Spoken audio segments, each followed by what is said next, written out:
Yes, so very good morning. Right, so now you have lot of audit to study.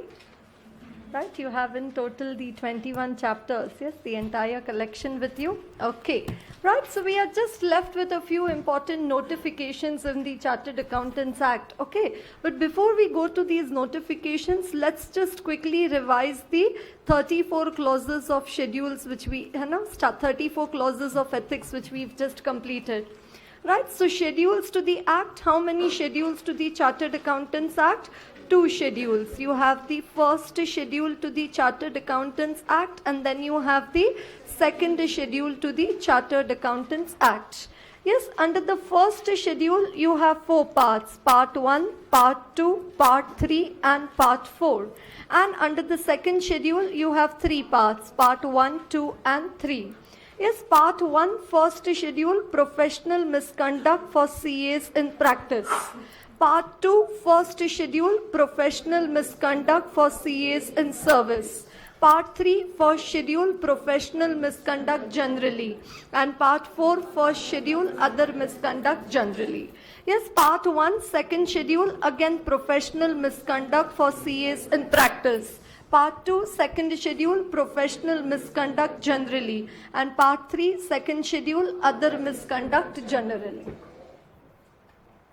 Right, yes, and then we have the clauses which have been given under the first schedule and the second schedule. Right, so we have clause 1, part 1, first schedule. Right, first we have the clause 1, part 1, first schedule. Right, what is clause 1, part 1, first schedule? Allows any person to practice in his name unless such person is also a CA in practice and is in partnership or employed by him.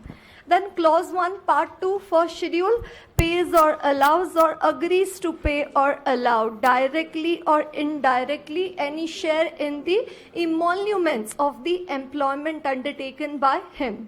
Clause 1, part 3, first schedule, not being a fellow, acts as a fellow member of the institute. And clause 1, part 4, first schedule, is held guilty, yes, for any civil or criminal offense which is punishable with imprisonment for a term not exceeding 6 months. Clause 1, part 1, second schedule, discloses information acquired in the course of his engagement to any person other than his client, unless required by law or taken prior consent of the client for the same. So we have breach of confidentiality for CAs in practice. Then clause 1, part 2, second schedule, contravenes any of the provisions of this act or the regulations made thereunder or any guidelines issued by the council. And clause 1, part 3, second schedule, imprisonment for more than 6 months. You understand, I'm going horizontally. Yes, all the 7 clause 1s we've completed. Look at the variety. Clause 1, part 1, first schedule. Clause 1, part 2, first schedule. Clause 1, part 3, first schedule. Clause 1, part 4, first schedule. Clause 1, part 1, second schedule. Clause 1, part 2, second schedule. And clause 1, part 3, second schedule. Does everybody understand what I say? Right, then let's come to the clause 2s. Pays or allows or agrees to pay or allow directly or indirectly any share, commission or brokerage in the fees or profits of his professional business to any person other than. Where are the voices early in the morning? Why you are only listening to me? We finished with ethics, no? How many times you listen? How many times you'll only listen to what I'm saying? When are you going to open your mouth? Tell it with me. Clause 2, part 1, first schedule, pays or allows or agrees to pay or allow directly or indirectly any share, commission or brokerage in the fees or profits of his professional business to any person other than ICAI member, partner, retired partner, legal representative of a deceased partner, member of any other professional body, specified qualified persons. Then clause 2, part 2, first schedule, accepts or agrees to accept any part of the fees, profits or gains from CA, lawyer, agent, broker, customer by way of commission or gratification, does not supply the information called for or does not comply with the requirements asked for by ICAI and or its functionaries, in the opinion of the council, brings disrepute to the profession or to the institute as a result of his action, whether or not related to his professional work. Clause 2, Part 1, Second Schedule, certifies or submits in his name or in the name of his firm any report on examination of financial statements unless the examination of the financial statements and the related records has been done by he, his partner, his employee, another CA in practice. This is breach of confidentiality for CAs in service.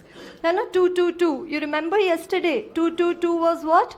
Breach of confidentiality for CA in service. And there is no clause 2, part 3, second schedule. You understand? Then coming to clause 3, part 1, first schedule, accepts or agrees to accept any part of the profits of professional work from any person other than 156. Then clause 3, part 3, first schedule, gives false information under clause 6 and 7 of part 1 of first schedule. Then clause 3, part 1, second schedule, permits his name to be used in connection with estimate of earnings contingent upon future transaction in a manner which may lead to the belief that he vouches for the accuracy of the forecast. Then clause 3, part 2, second schedule, in any information form, return or statement to be submitted to ICAI and or its functionaries, provides particulars knowing them to be false. Right, so those are the clause 3s which you have. Are you all getting what I am discussing? Right, then after that, clause 4 enters into partnership in or outside India with any person other than 156. Then expresses his opinion on the financial statements of any business or enterprise where he, his partner, his firm, his relative is 18 has substantial interest. However, information system work allowed. And clause 4, part 2, second schedule, defalcates or embezzles money received in professional capacity. Does everybody get this? Right, then after that we have clause 5, part 1, first schedule. Right, what is clause 5, part 1, first schedule? Secures either through the services of a person who is not his partner or who is not his employee or through means which are not open to a chartered accountant any professional business, provided that nothing contained herein shall prohibit any arrangement as allowed under clause 2, 3, 4 of part 1 of this part. Yes, part 1 of the schedule. Then after that, clause 5, part 1, second schedule, fails to disclose a material fact known to him which is not disclosed in the financial statements, but disclosure of which is necessary in the financial statements where he is concerned with such financial statements in a professional capacity. Clause 6, part 1, first schedule, solicits client or professional work directly or indirectly by circular, advertisement, personal communication, interview or by any other means, provided that nothing contained herein shall be construed as preventing or prohibiting a member from applying, requesting, inviting, securing professional work from another chartered accountant in practice or responding to tenders or inquiries issued by various users of professional services from time to time and getting professional work as a consequence. Clause 6, part 1, second schedule, fails to report a material misstatement known to him to appear in the financial statements where he is concerned with such financial statements in a professional capacity. Clause 7, part 1, first schedule, advertises his professional attainments or services or uses designation or expression other than that of chartered accountancy on professional documents such as letterheads, letterheads, signboards, visiting cards, unless it be a degree of university established by law in India, recognized by central government, title indicating membership of ICAI, or an institution whose membership has been recognized by central government or the council, provided that a member in practice may advertise through a write-up subject to the guidelines issued by the council. Clause 7, Part 1, Second Schedule does not exercise due diligence or is grossly negligent in the performance of his professional duties. Then Clause 8, Part 1, First Schedule accepts appointment as an auditor previously held by another chartered accountant without first communicating with him in writing. Clause 8, Part 1, Second Schedule fails to obtain sufficient information which is necessary for expression of opinion, or its exceptions are sufficiently material to negate the expression of an opinion. Clause 9, Part 1, First Schedule accepts appointment as an auditor of a company without first ascertaining whether the requirements of Section 139 to Section 142 in respect of such appointment have been duly complied with. Yes, Clause 9, Part 1, Second Schedule fails to invite attention to any material departure from the generally accepted audit procedures applicable to the circumstances. Then Clause 10, Part 1. Yes, Clause 10, Part 1, First Schedule charges or offers to charge, accepts or offers to accept in respect of his professional employment any fees which are based on percentage of profits or which are contingent upon the results of his findings or of such employment, except as permitted under the regulations under the Act. Clause 10, Part 1, Second Schedule fails to keep monies belonging to his client other than fees or remuneration in a separate banking account, and to use such monies for the purposes intended by the client within a reasonable time. Then Clause 11, Part 1, First Schedule engages in any other business or occupation other than the profession of chartered accountancy unless permitted by the council so to engage, provided that nothing contained herein shall disentitle a member from being a director other than managing whole-time director unless he or his partners are interested in such a company as an auditor. And then you have Clause 12, Part 1, First Schedule allows any person not being a member of the institute in practice or a member not being his partner to sign on his behalf or on behalf of his firm any balance sheet, profit and loss report on financial statements. Right, so this is the summary of all the 34 clauses which we've been studying last 2 to 3 days. Right, so now all of you, yes, I want you to make this chart in your books. Right, all of you, I want you to make this chart, because when you make a chart on your own, you remember it for a longer time. Right, so you need to make 8 columns, because 7 for the parts and 1 for writing the clause numbers. You understand? So you need to make 8 columns, and then you need to write down. For Part 1, Second Schedule, leave more space in the column. You understand, no, what I say? Clause, Part 1, Second Schedule, leave more space in that column. There the words are big, no? Part 1, Second Schedule. You have to make 8 columns. In the 6th column, you are going to leave more space. Part 1, Second Schedule, bigger. Yes, that column is going to be bigger and others can be smaller. Yes, start making. So first you have to put all these headings. These are all the headings. No, these are not the clauses. And likewise, 2 to 3 times at least before the exam. Like लिखना एक word है, पर बोलते वक्त पूरा clause बोलना है, so that you do the practice.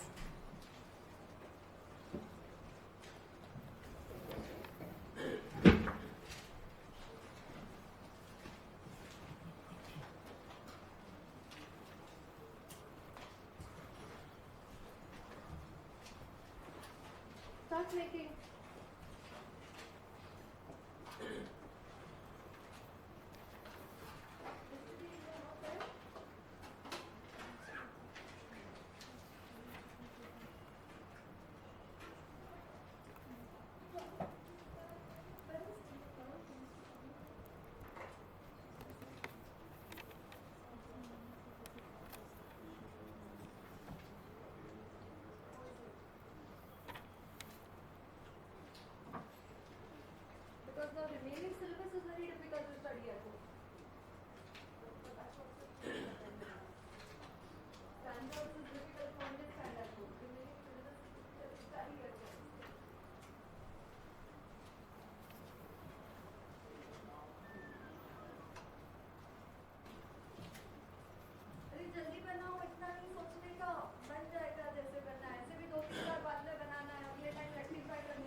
नहीं करना है,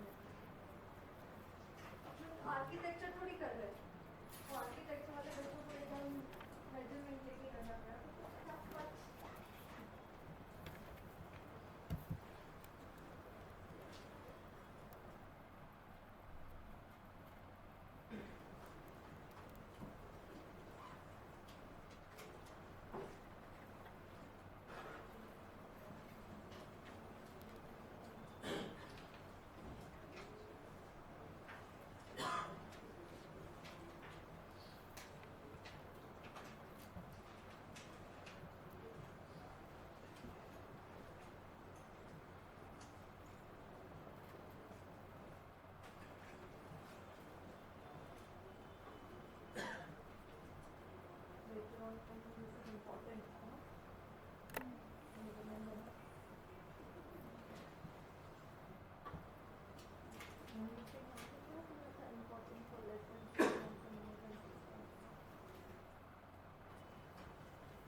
Where is the pencil? Ruler.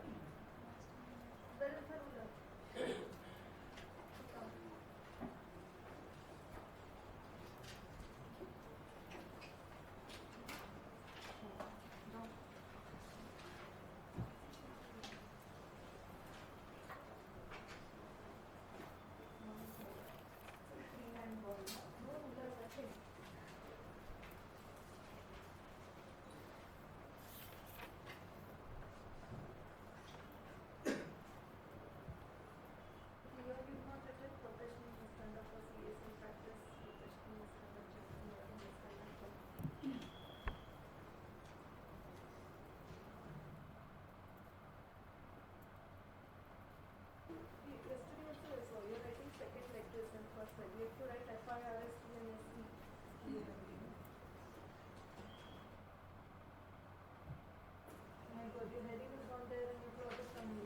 Draw line first.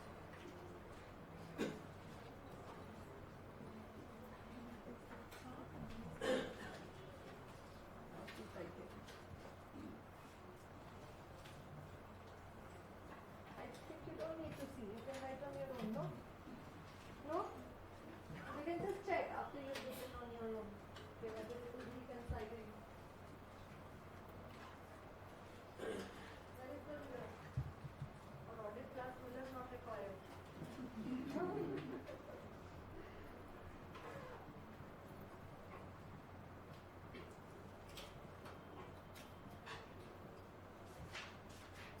Audit class sometimes audit paper calculator is also required, you know, sometimes.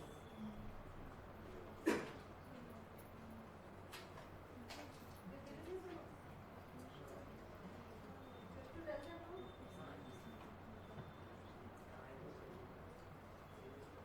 Okay, your business is about.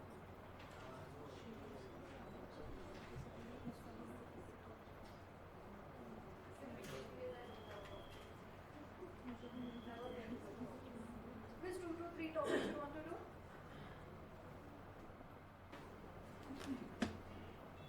Which 2 to 3 topics? No?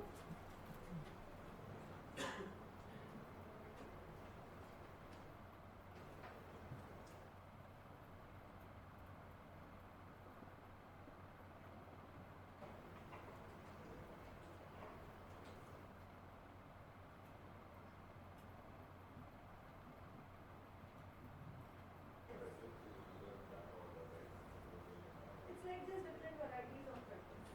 Sometimes you should start from here and go पूरा backward. Because when the exam all of a sudden पूछा तो because your mind will be देखो क्या तुझे अगर 20th पे भी जाना है, you will have to start from here.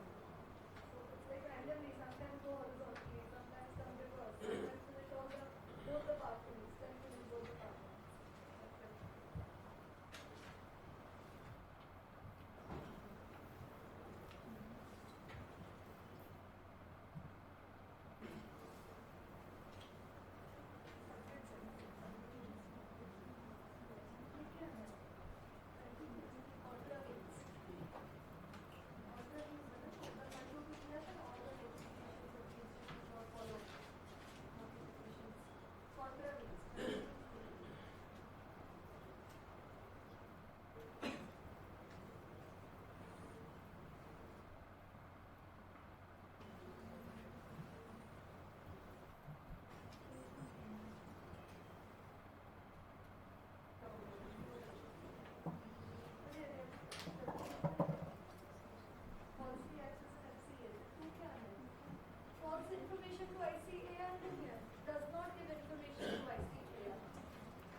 अच्छा अच्छा ओके ओके हाँ हाँ नो प्रॉब्लम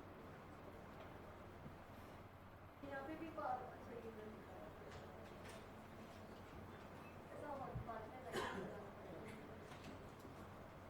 बाद में बात पहले लिख दो तो मैं हो गया बन गया मस्त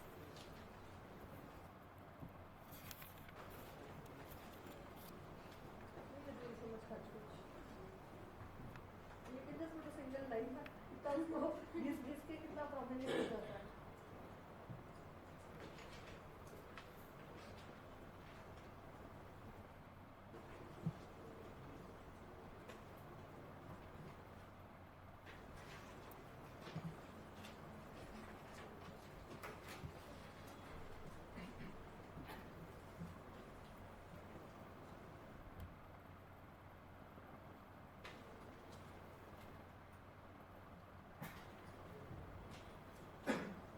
लिखो जल्दी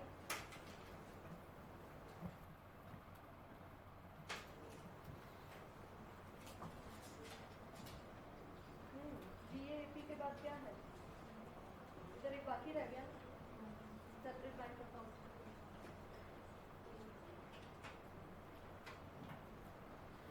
वहाँ पे 11-12 बाकी है ना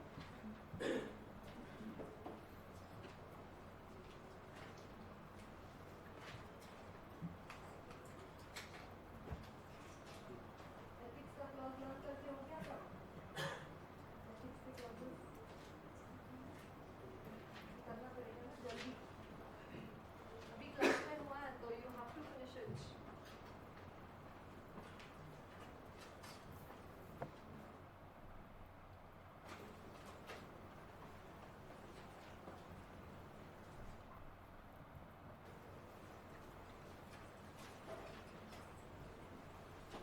right fast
yes drawn everyone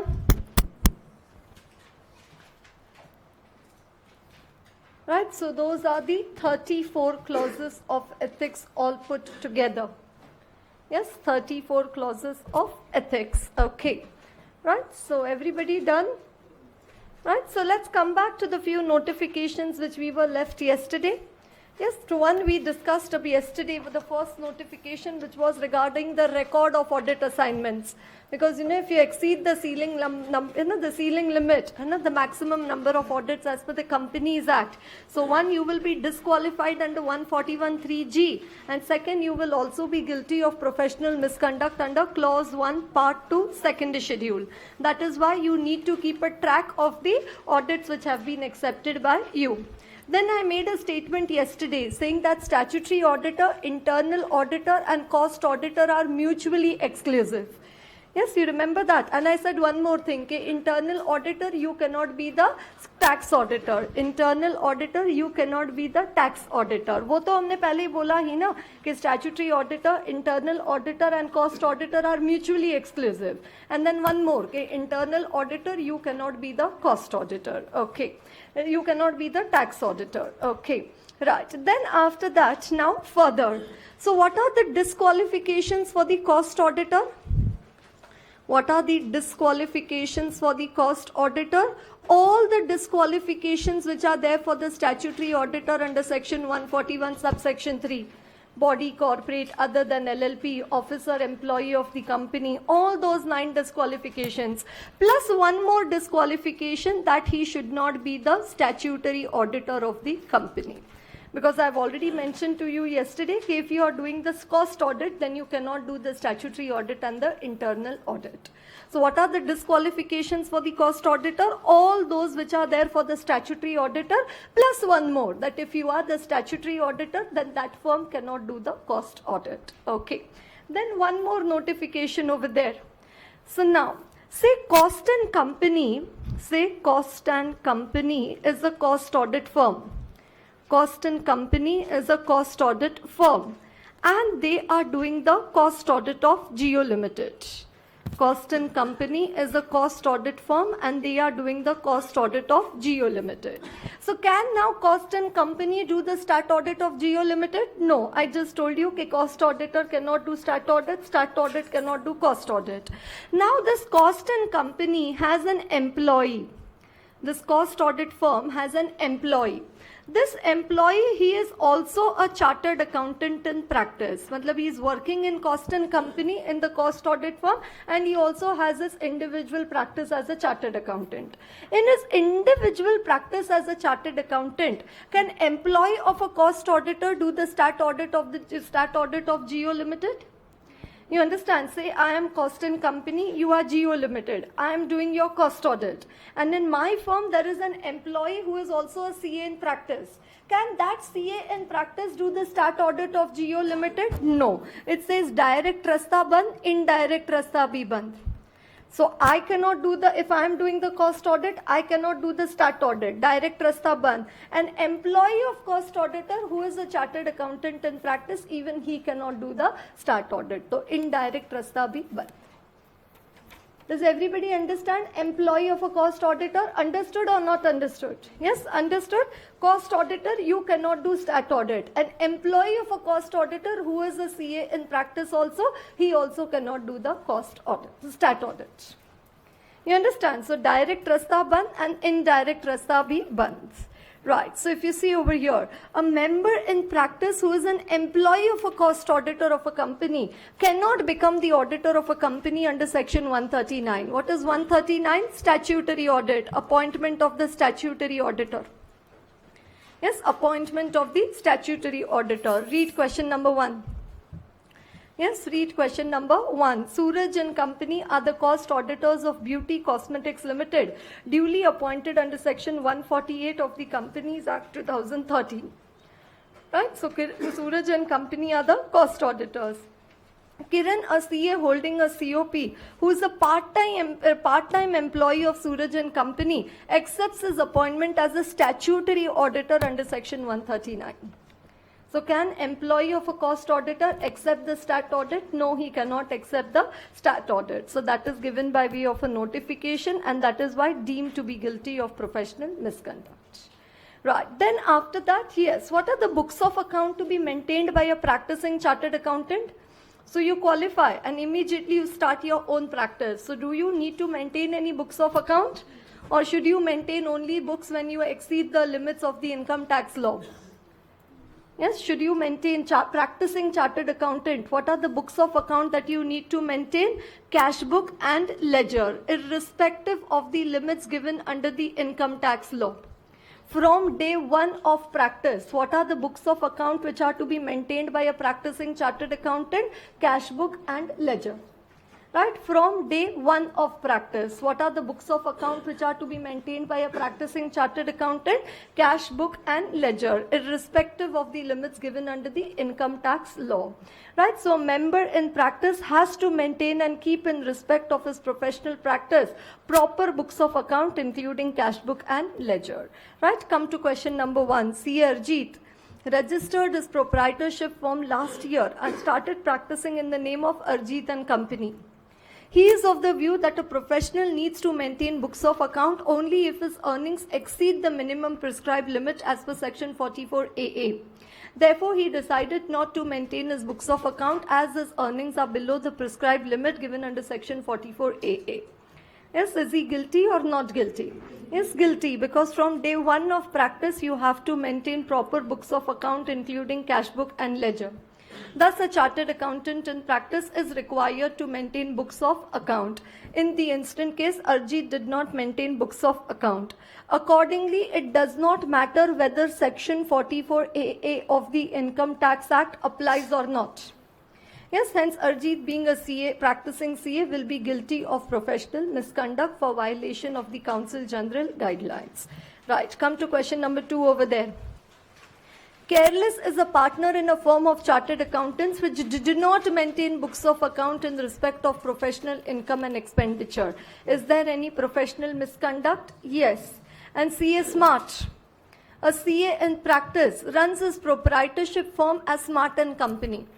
His annual gross receipts are in excess of 40 lakh. He maintains a small pocket diary in which he writes the fees received from the various clients. And based on that pocket diary, he prepares and files his income tax return. Is the pocket diary proper books of account? No, you have to maintain cash book and the ledger. Right, then after that we come to the next notification. I think I've already made a reference to this notification. Okay, what are the number of tax audits which can be accepted by one chartered accountant? 60 tax audits. So now say there are 10 partners in my firm. Say there are 10 partners in my firm. Assuming that they are not partners in any other firm, what are the maximum number of tax audits which our firm can accept? 600 tax audit assignments. Am I right? Assuming that there are 10 partners in our firm, how many tax audit assignments can we accept? 600 tax audit assignments. Can one partner of the firm sign all the 600 tax audit reports? Can one partner of the firm sign all the 600 tax audit reports? Yes, assuming that the other 9 are not signing any in their individual name, can one partner sign all the 600 tax audit reports? Yes. Can one partner sign all the 600 tax audit reports in my example? Yes. Assuming that the other 9 are not signing any tax audit reports in their name. You understand? Okay, so that's the point given over there. Specified number of tax audit assignments. How much it is? 60. And then it says according to a clarification. So last attempt this was a R raised to 10 and already November 16 they've asked a question on that.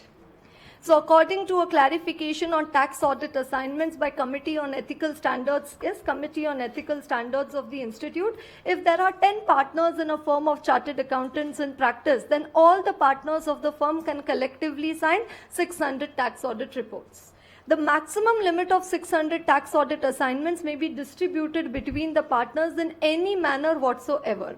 For instance, one partner can individually sign all the 600 tax audit reports in case the remaining 9 partners are not signing any tax audit report.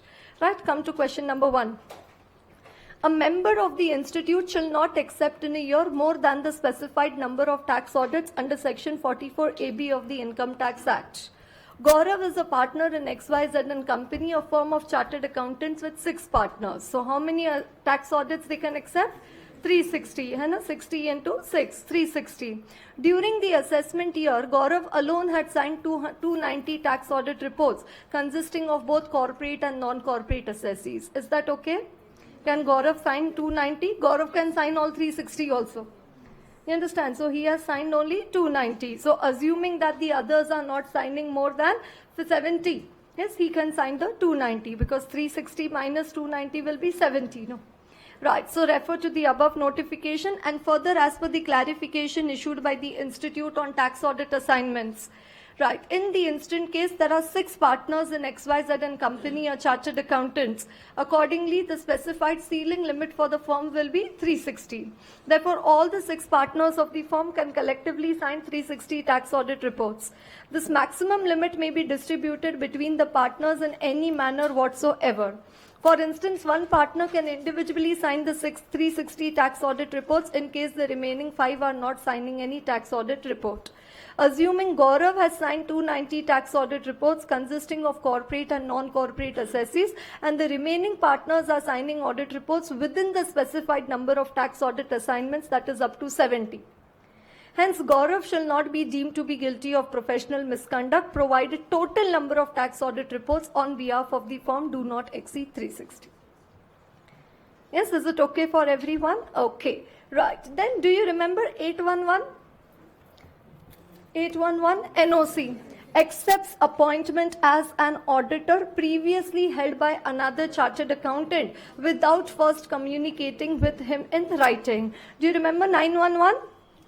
Yes, accepts appointment as an auditor of a company without first ascertaining whether the requirements of section 139 to section 142 in respect of such appointment have been duly complied with. So incoming auditor, one, you need to take an NOC from the outgoing auditor. Then incoming auditor, you need to check whether the company has complied with the provisions of section 139 to 142.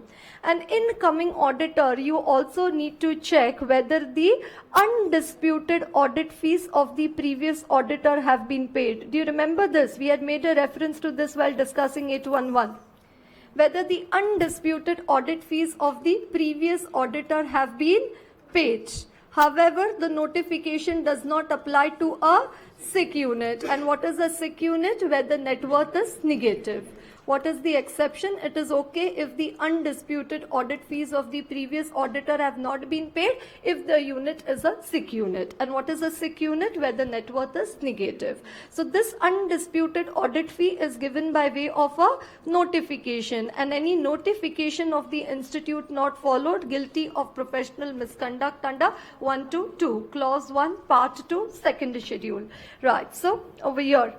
A member in practice shall not accept the appointment as an auditor of an entity if the undisputed audit fees of another chartered accountant for statutory audit have not been paid.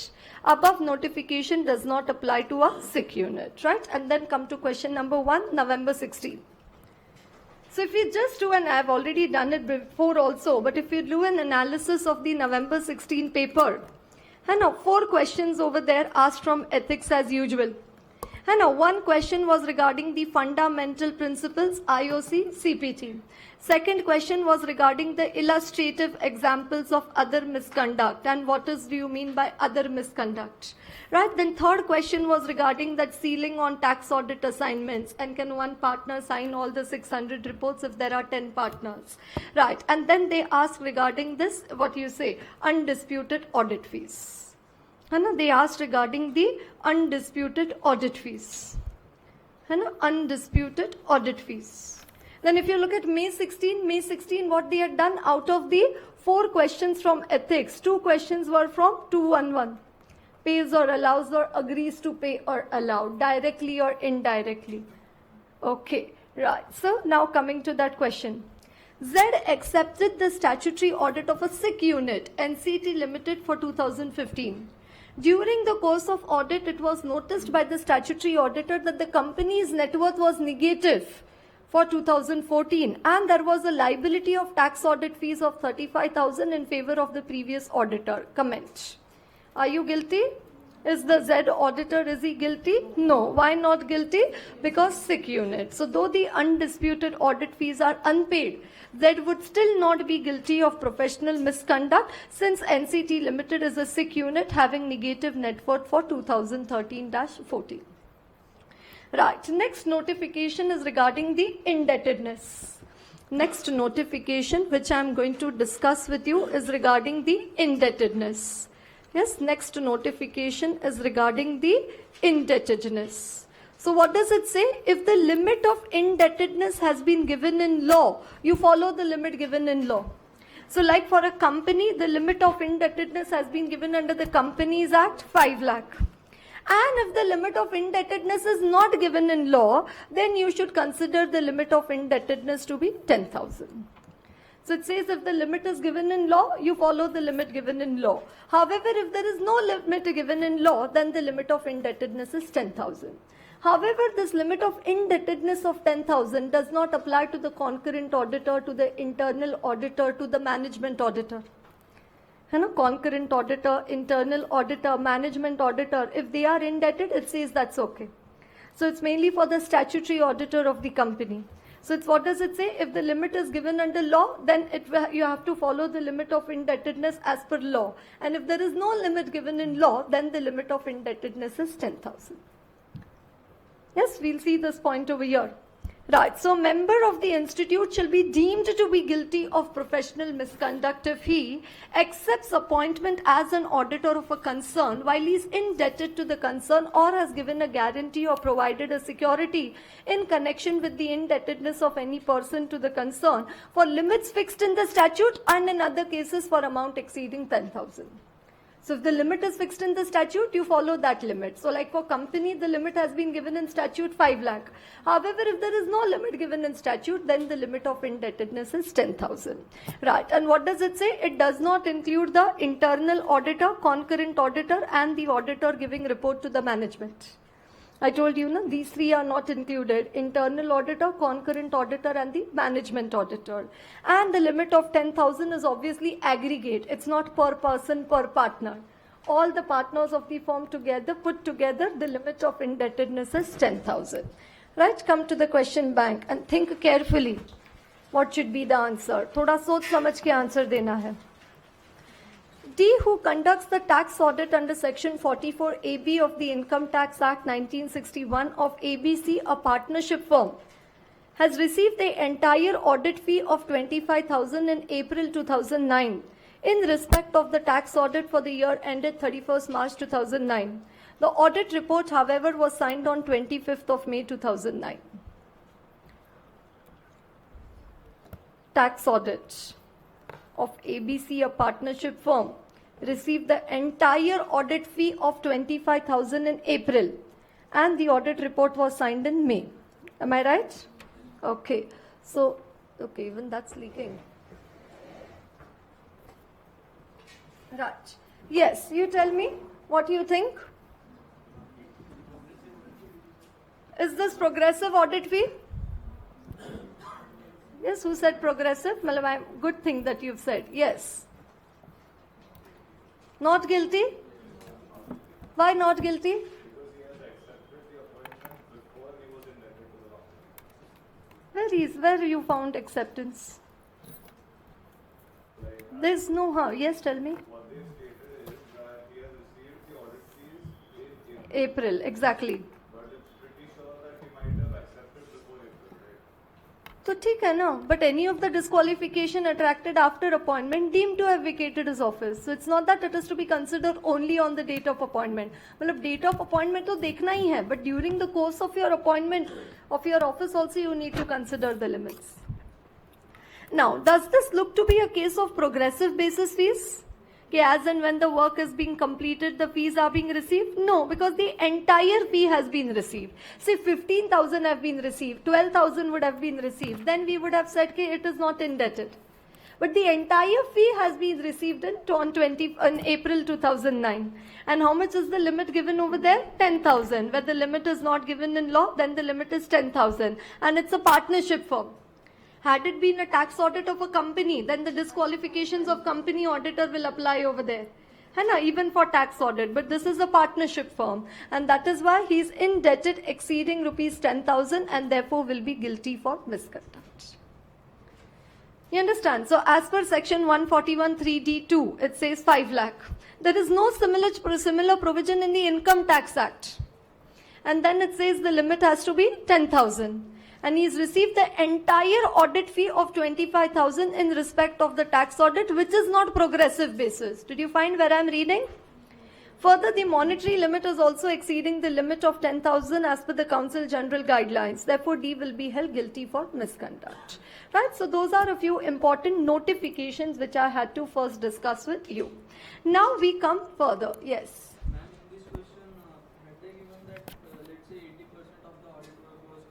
And 80% fee has been recovered. No, and entire fee is recovered. No. Then how much would the indebtedness be? Do we consider the indebtedness? No, 20%. So only up to the extent of 5,000. Yes. So in that case, he will come. Yes. Okay. Right. Now we come to some recommended self-regulatory measures. Okay. Again, never asked before. And now you know na कि अरे notifications में जाके 2 question पूछ लिया. So again, you never know, one exams they may ask you the recommended self-regulatory measures. So as the name makes it very clear, these are recommendatory. These are not compulsory. These are not mandatory. Right? So recommended self-regulatory measures. It says if you are the company auditor, the main auditor of a company, and your firm is a firm with more than 10 partners. And say we are the central statutory auditor of Bank of Maharashtra or of State Bank of India. You understand what I'm saying? Central statutory auditor, head office auditor of say State Bank of India, and our firm is a firm with more than 10 partners. Then it says preferably the branch audit work should be given to a firm with less than 10 partners as auditor. Preferably. We say branch is very significant, branch ka accounting is done at HO, then take a principal auditor, you only do the audit of the branch. But preferably, your firm is a firm with more than 10 partners. You are the company auditor. It says preferably the branch audit should be given to a firm with less than 10 partners as auditor. क्यों बोलते हैं? बोलते सबका पेट भरना चाहिए. You understand now? You say, I will only do the head office, all the 400 branches also I will also only do. And again, independence. Okay, one auditor, there will be overloading of work. Right? So that is the first one with regard to the branch audits. A branch audits of a company should not be conducted by its statutory auditor consisting of 10 or more members. So if my firm has only 7 partners and then we are doing the central statutory auditor, and then if we do the branches, it's okay. When is the recommendation applicable to my firm? Only when ours is a firm with more than 10 partners. है ना? But should be conducted by the local firm of auditors consisting of less than 10 members. Does everybody understand that? Right. Then next one. है ना? The practice of appointing more than one firm, है ना? One with more than 5 partners and another with less than 5 partners as joint auditor should be encouraged. And the practice of appointing CA firms, one with more than 5 partners as auditor and another with less than 5 partners, should be encouraged. Why? So say more than 5 partners, so let me say it is PwC. And less than 5 partners, say it is some ABN company. So obviously when the small firm and this big firm together, when they will do the audit, okay, one, they will get this ABN company will got a lot of exposure regarding how a big firm works. You understand now, when any, say you're doing a joint audit, तुम्हारा अभी तुमने, say if you've done your articleship in a middle-sized firm, and say your firm is doing one joint audit with PwC or EY, will you not get a good exposure in that audit? Right, so that is why it says this practice should be encouraged. Now it's whose discretion whether ये combination चलेगा, PwC and ABN company, the shareholders. So it says if the shareholders appoint, the senior firm should not object the same. है ना? The senior firm should not object the same. Senior firm can't say, नहीं हम लोग छोटे firm के साथ काम नहीं कर सकते. है ना? It says the senior firm should not object the same. है ना? Senior firm, you should not object the same. It should be encouraged. है ना? So यहाँ पे what is the important number? 5. In case of large companies, the practice of associating a practicing firm with less than 5 members as joint auditor should be encouraged. And where a client desires to appoint such firm as a joint auditor, the senior firm should not object the same. You get that one? Okay. So first one, what is the important number over there? 10. Right? Second one, what is the important number over there? 5. And now third one, ratio between qualified and unqualified staff. कि एक CA के under कितने BCom graduates होने चाहिए? है ना? And ratio between qualified and unqualified staff, 1:5. है ना? 1:5. ऐसा नहीं होना चाहिए कि आपके फॉर्म में एक चार्टर्ड अकाउंटेंट है और उसके नीचे 20 BCom लोग काम करते हैं. You understand? Again, it says the quality of services will be hampered. So what is the ratio between qualified and unqualified staff? 1:5. Right. A practicing firm of CAs engaged in audit work should have at least 1 member for every 5 non-qualified members of the staff. And while calculating this 5, which are to be excluded from it, excluding articles and audit clerk. Why? Because these are work in progress. And they cannot be considered in unqualified. They are like semi-qualified, on the way of getting qualified. Right. Then typists, peons, and others other persons not directly engaged in such professional work. So mainly all the BCom ka lot. है ना, in the office. They know more than you, but just because final का एक group नहीं निकला, है ना, ऐसा होता है कि that is why they are into that unqualified category. You understand? You might have seen in office such people. No, they have lot of exposure. They know lot of work, but only because of this final which they could not crack, they continue in that. They have to continue in that category, right? So that is ratio between qualified and unqualified staff. Then disclosure of interest. I am a partner in 3 CA firms. Can I become a partner in 3 CA firms? Yes. So say CAP is a partner in 3 firms: P and Company, Q and Company, R and Company. And 3 firms. Now through each of these firms, he is providing some services to Jio Limited. And CAP through P and Company, Q and Company, and R and Company, he is doing different works for Jio Limited. Through P and Company, he is doing some certification work for Jio Limited. Through Q and Company, he is doing the stat audit of Jio Limited. And through R and Company, he is again doing, say, some, fundraising work for Jio Limited. Say as an example.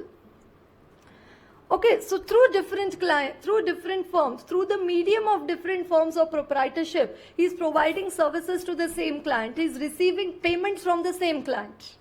So it says you need to disclose the payments received by you through the medium of different firms to all the other firms where you are a partner. So you have to tell the other partners of P and Company that through Q and R, what money are you receiving from Jio Limited. To Q, you need to say that through P and R, what money are you receiving from Jio Limited. And to R, you need to mention R ke other partners. You need to tell them that through P and Q, what payments are you receiving from Jio Limited. Are you understanding ना? नहीं तो लोग क्या करते हैं, एक ही client से बहुत सारा काम लेते हैं, बट अलग अलग फर्म के नाम से लेते हैं, है ना, अलग अलग डिफरेंट सोर्सेज से, right? So it says the other firms of the other partners in the firm should not be kept in the dark about it, है ना? So disclosure of interest is required to be done. So the council has decided as a good and healthy practice. So that's a healthy practice. And an auditor should make a disclosure of the payments received by them for other services through the medium of different firm or firms in which the said auditor may be a partner or a proprietor. Right? So those are the 4 recommended self-regulatory measures. Joint audit, branch audit, then qualified, unqualified staff, and then disclosure of interest. This could be a 4-mark question in your exams. And recommended self-regulatory measures. And then you have this KYC, that is Know Your Client norms. Okay, November 14, it was asked in your exams. Question number 7, write short notes on KYC norms for chartered accountants and practice of their client. Is what KYC is required to be done. Okay, so that attempt when this question was asked, it was actually not a part of your syllabus. Okay, so those students who had attempted this question, they had got 4 marks grace. Grace 4 marks they had got. So then one batch after November 14, I happened to say in the class, see, if there are such questions which are not asked, which are not there in the syllabus, and if they are asked in the exams, and if you attempt such question, there is a possibility that you get 4 grace marks over there. Then students say, Madam, हमको तो ऐसे बहुत question दिखते हैं, तो फिर मैं कुछ नहीं कर सकती हूँ. तो फिर मुझे लगा अरे यार मैंने गलत बोल दिया. मतलब मैं इतना ऐसे सिंसियरली बता रही थी और वो मुझे बोले कि मैडम हमको तो ऐसे बहुत दिखते हैं. फिर मैंने बोला नहीं बोल सकती हूँ मैं भी, तुम्हारा कुछ नहीं, मतलब क्या बोलूँ ना अब मैं. Okay, right. So know your client norms. Right, so again what does it say? Entity information and then the other information. Right, you have the entity information and then you have the other information. Entity information, general information, name of entity, Jio Limited, type of entity, listed entity, business description, telecom. Right, so general information. Then corporate structure, name of ultimate parent company, say CO Limited, name of parent company, say FIO Limited, and name of all the other affiliates, yani कि subsidiary. मतलब you have to understand their hierarchy. So name of company, type of company, business description, ultimate parent, parent and affiliates. Like if you're doing the audit of the Tata Group, everywhere the ultimate parent is going to be Tata Sons. You understand? There is one company subsidiary of Tata Sons which is Tata Technologies, and Tata Technologies has some 10-12 subsidiaries. So they have a parent company and they also have a ultimate parent company in that case. Then regulatory information. So entity information, then they are 3. and a corporate tree. Then regulatory information, company PAN, company identification number, DIN, directors identification number, directors names and addresses, and names and addresses of companies in which the above person is a director. So other than Geo Limited, in which other companies are these persons directors? Right, and then engagement information, type of engagement. Right, so stat audit, whichever be the type of engagement. So what you need to first do, this is like KOC, no? Knowledge of client's business. And external, internal. So this is more like the internal part. Nature of entity, including its operations, and ownership structure and governance structure. When I'm understanding ultimate parent and parent, that time I'm understanding the ownership structure. And here when I understand the directors, and who are the directors, then I'm understanding the governance structure. And then other information, it says entities, financial information, name of ultimate parent auditor. Because generally, you know, these group companies, for the entire group, they appoint one auditor. Like say the entire Tata group, Deloitte is the auditor. So the name of the ultimate parent auditor and any known violation of any laws and regulations. So like if you're doing the audit of Sahara or Kingfisher, then you will know over there that there are known violation of laws and regulations. Right, so entities, financial information, so you have to study their financial statements before you accept the audit. Name of ultimate parent auditor and any known violation of laws and regulations. Right, then after page number 84, all of this is just for you to revise. So the chart which you just developed in the class is already there in your books. And a summary of clauses for quick revision. So the clause, the chart which we drew right now, yes, the same chart is over there. And then when I kept on teaching ethics in the class, and when I used to revise in the class, na, the wordings of ethics, so I used to see बेचारे बच्चे page पलट के हैरान है. हाँ madam clause 1 बोल रहे हैं, फिर मैडम क्लॉज 2 बोल रहे हैं, फिर क्लॉज 3 बोल रहे हैं, ऐसे आगे आगे जाना पड़ता है ना. तो भले ही बुक के और 7-8 पेजेस बढ़ गए हैं because of this, but that is why I put one more summary over there, summary of clauses for detailed revision. Right, so misconduct, exception and the remarks. अभी क्या है ना, it's not that all the students who purchase the book also, you know, attend the classes. Because now if you say कि remarks, तो actually madam हम तो इसको मसाला बोलते हैं ना. But you know, when it's a publication and if I write masala over there, it will look like printing mistake. कि क्या लिखा है मैम ने, मसाला कैसे आ गया audit में. But अभी वही ना, formal language में उसको remarks बोलना पड़ेगा ना. You understand? So even the remarks which you need to write in your case study answer. And plus, this is like what I thought or whatever that time when I was preparing the chart, what I thought could be put over here. But when you are also studying through this chart, any plus minus you want to do, you can always do. So now you know no need to move 80 pages of the book. You understand? So you look at this chart. So you see, you get the entire wordings over here. And again, you have it divided under misconduct, exceptions and the remarks. You understand? So I think you should take the benefit of the fact that the number of pages of the books have increased. And it's not that, see, if I delete this immediately, the book ka size will reduce by 6-7 pages. But that's not only the one thought, na, कि book ka size, number of pages should be less. It's like you should get all what is required in one book. Right? So does everybody understand? तो देखो ये clause 6 अगर आप यहाँ पे देखोगे, तो यहाँ पे the misconduct has been given, then the exceptions have been given, and then the masala has also been given. Yes, so the remarks have also been given over there. So is it okay? Does everybody understand the 2 revision ka charts which I've put over there? One for quick revision and one for detailed revision. And pehle what you study along with the case studies is the detail, the full content of the clause. And just as a concluding remark when I finish with ethics, is that I've already told you, okay, right now life is very good when you study ethics from this book. Why? Because you see the clause and you see the question. You see the clause and you see the question. But you know, in the exams, any 4 questions are going to come all of a sudden. And then at that point, it has to click to you, कि ये कौन सा clause, कौन सा part और schedule पूछ रहे हैं. So the best practice for that can happen from the practice manual and the suggested.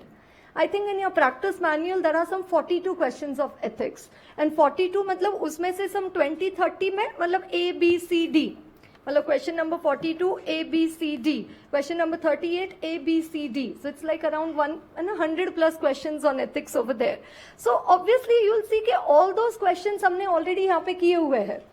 But why to study, why to go through from there? To do the plotting ka practice. When any 4 questions are put in front of you, are you able to find out the clause, part and the schedule?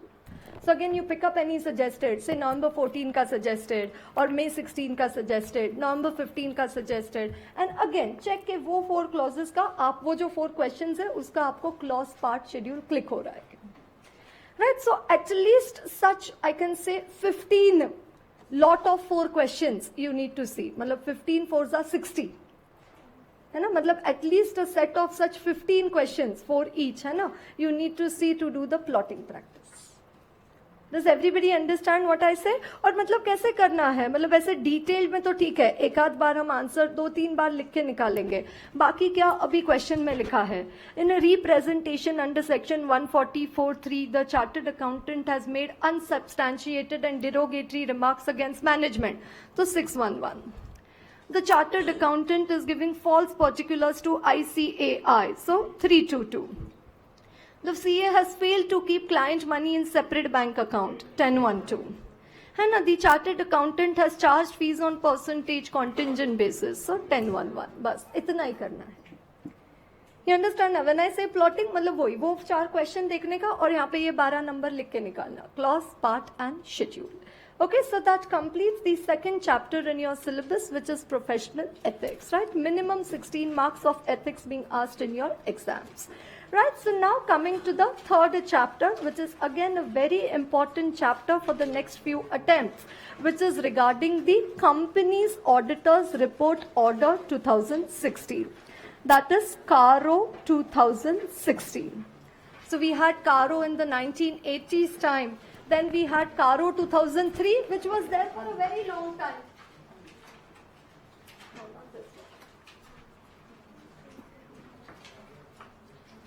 Right, we had CARO 2003, which stayed for like almost, 12 years. Okay, and then after that, yes? That is water dripping from it, no? Still dripping? So you shift this side, because abhi maine band to kar diya hai. So, band kar diya. ठीक है? Okay, right. So we have CARO 2003, which stayed for a very long time, say almost for 12 years.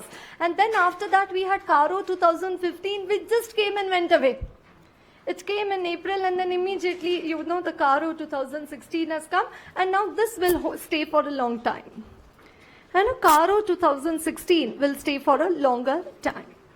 Right. So under section 143(11) of the Companies Act 2013, yes, under section 143(11) of the Companies Act 2013, right, the central government has the power to specify additional matters of reporting to the statutory auditor. Yes, what is 143(12)? Duty to report, yes, on additional matters. Duty to report on additional matters. And who will specify these additional matters? The central government. Matlab, the central government has the power to specify additional matters of reporting to the statutory auditor. And under this power given to the central government to specify additional matters of reporting to the statutory auditor, the central government has issued Companies into bracket Auditors Report Order 2016. Does everybody understand? 143(11), duty to report on additional matters specified by the central government. Who has the duty to report? The statutory auditor. And under this power given to the central government to specify additional matters of reporting, the central government has issued Companies Auditors Report Order 2016. So nowadays, if you have a look at the audit report of a listed company, first you will find the Independent Auditor's Report, true and fair. Then after, for PwC and company. Then after the Independent Auditor's Report, you will find Annexure A, and then you will find the Annexure B. Yes, Annexure A is regarding the reporting on CARO 2016, and Annexure B is the reporting on IFC, that is Internal Financial Controls. Right, so nowadays we see this is the format. पहले एक ही annexure हुआ करता था, CARO का. Now you also have the reporting on adequacy of internal financial controls and their operating effectiveness, which is Annexure B. Right, so independent auditors report. Here he make a reference. Okay, we've reported on additional matters specified by the central government as per section 143(11), which have been given as a separate annexure to our report in annexure A. In the main report, he makes a reference to annexure A also and annexure B also. And then after the main audit reports gets over, then you see annexure A on which the CARO ka reporting is done, and then annexure B where the IFC ka reporting is done. Does everybody understand that? Okay. So now does the auditor in case of all companies need to report on these additional matters specified by the central government? Does the statutory auditor in case of all companies need to do the reporting on the points required in CARO 2016, the clauses in CARO 2016? No. There are classes of companies to which CARO is applicable and to which CARO is not applicable. So first thing now that we are going to study in this chapter is the applicability of CARO 2016, which is R raised to 10. Yes, applicability of CARO 2016, which is R raised to 10. Very, very, very, very important. And it was surprising that in November 16, they directly asked a question from the clause. They didn't ask a question from the applicability. And what has been observed over a period of time, 80% of the time, when there is a question from CARO in the exam, the question is from the applicability of CARO. So we also see a question from the clauses, but mainly what we see in the exam is a question from the applicability of CARO.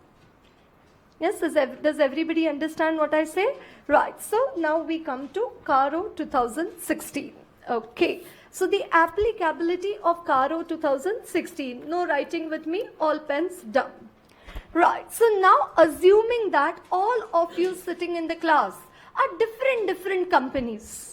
And all of you sitting in the class are different companies. One-person company, small company, insurance company, banking company, private company, and a listed company, and foreign company. Different varieties of companies sitting in the class. And now you know that CARO has started in the class. So each of this company has a question. Is CARO applicable? Is CARO applicable to us? So we will just see that. Okay, out of all you companies, to which CARO is applicable and to which CARO is not applicable.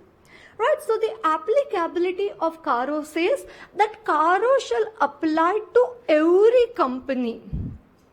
That CARO 2016 shall apply to every company. Then one company slowly puts up its hand and say, but madam, I am a foreign company. Sit down. To you also CARO is applicable. Shall apply to every company including a foreign company except. Shall apply to every company including a foreign company except. Right. Private limited company subject to certain conditions. So are there any private limited companies in the class? So yes, 5 companies put their hands up, 6 companies put their hand up, and 6 private limited companies put their hand up. So I say all of you come and stand over here. For you, we will see in some time at the end, okay, whether CARO is applicable or not. Because private limited company subject to certain conditions. Then after that, other than that, are there any one-person company in the class? Yes, 2 companies stand up and say we are one-person company. So I say you get up, you come over here. Right, then are there any small companies in the class? 4 companies get up. They say we are small companies. So one-person company, come and stand over here. Small company, you also come and stand over here. Any Section 8 company in the class? Yes, again 2 companies get up, non-profit making companies. So you and also come stand over here. Then insurance companies. And an insurance company registered under the Insurance Act 1938. So any insurance company, 1 company puts up its hand. So you also come over here. Then banking companies as defined under the Banking Regulation Act. Okay, so now and 2 banking companies, they stand up.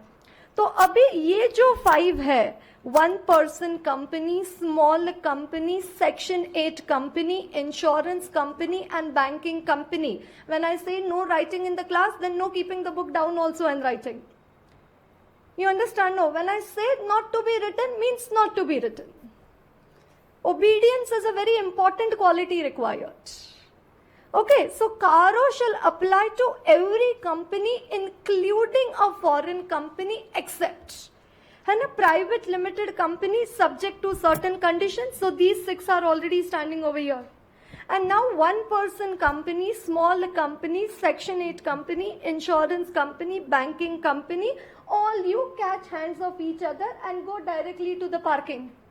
Why you go to the parking? Because to you, Karo is never ever going to be applicable. Karo is never applicable to a 1 person company, small company, section 8 company, insurance company and a banking company. Right, so what is the applicability of Karo say? That Karo shall apply to every company including a foreign company except possible. Except possible. What is possible? Private limited company subject to certain conditions which we are yet to see. O for 1 person company, S for small company, second S for section 8 company, I for insurance company and B for banking company.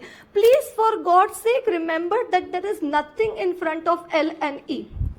It's just to complete the word possible that we say possible. See, it looks odd na, to say possible or possible. So possible. Students का क्या है ना, creativity देख करने का scope ही देखते हैं. L for legal company, anything they can. E में तो सबसे ज्यादा मैंने electricity supply, perfect. वही करते हैं. You understand ना? Nothing is to be written. Okay, nothing in front of L and E, nothing to be written. It's only 5. Again, Pach Pandav. You understand now? Private limited company will see the conditions. Sometimes to a private limited company, Karo applicable, sometimes not applicable. We'll see. But to 1 person company, small company, section 8 company, insurance company, banking company, Karo never ever applicable. Now, private limited company subject to certain conditions. Right? Private limited company subject to certain conditions. So now there are these 6 private limited companies which have come over here. And so now I will ask these 6 private limited companies, any of you, is your holding a public company? I'm asking these 6. Abhi tum idhar aa jao is side pe. Ye 5 nikal gaye na bahar. है ना? So now you come over here. So now I'm asking them, you private limited companies, any of you, is you holding a public company? So one of them puts up the hand. It says, I am a private limited company, a private limited, but my holding company is a public company. है ना? So it is a subsidiary of a public company. Am I right?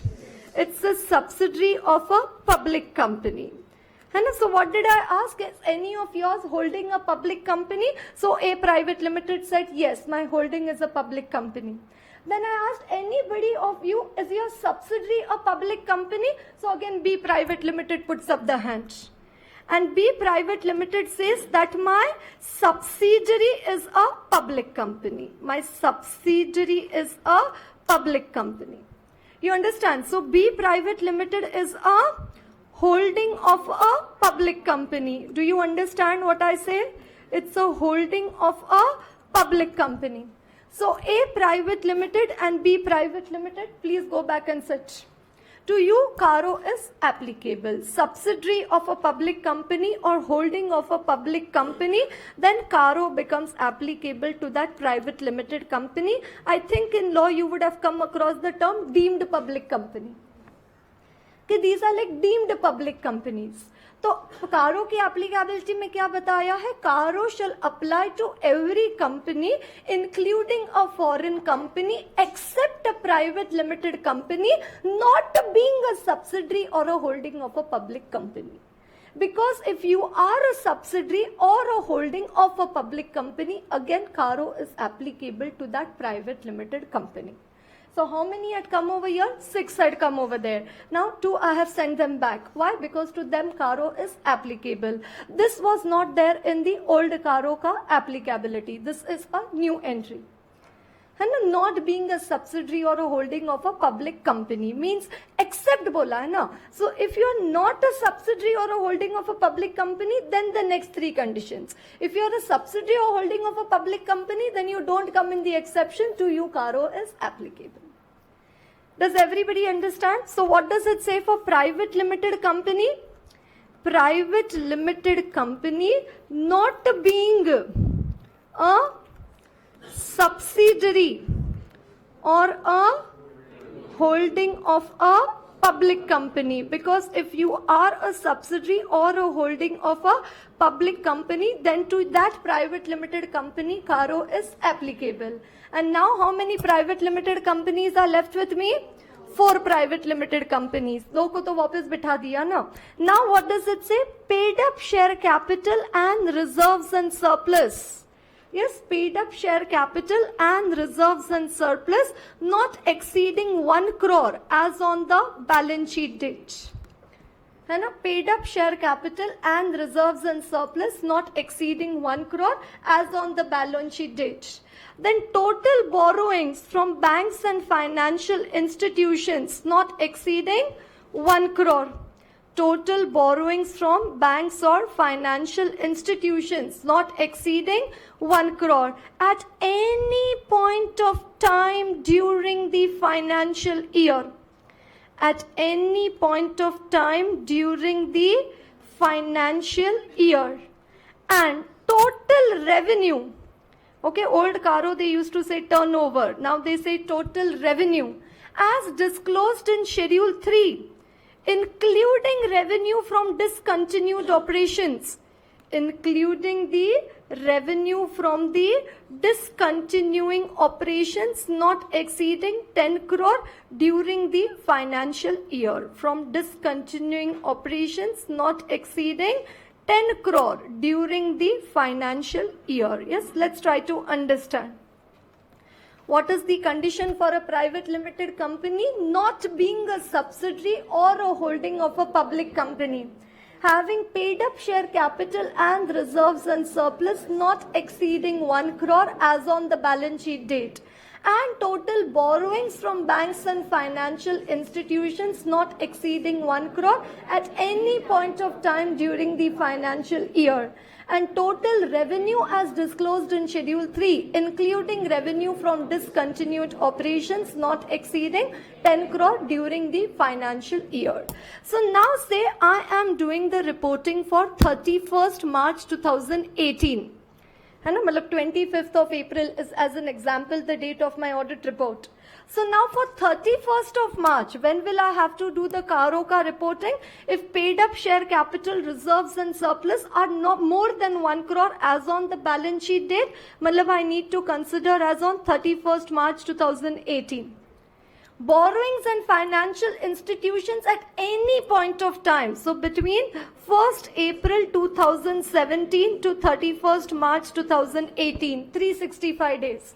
First one was last day. Second one is 365 days. And again the third one, the last day. Then 31st March 2018. So now let's further understand. Yes, if there are any doubts, keep them on hold. First, let me finish the entire explanation. Okay, so now there are these 4 companies standing in front of me. You understand? Let me ask the first private limited company. How much is your paid up share capital, reserves and surplus? They say 90 lakh. How much is your total borrowings from banks, financial institutions? They say 75 lakh. How much is your revenue as per Schedule 3, including revenue from discontinued operations? They say 11 crore. Okay, is Caro applicable to company 1, say C Private Limited? Is Caro applicable?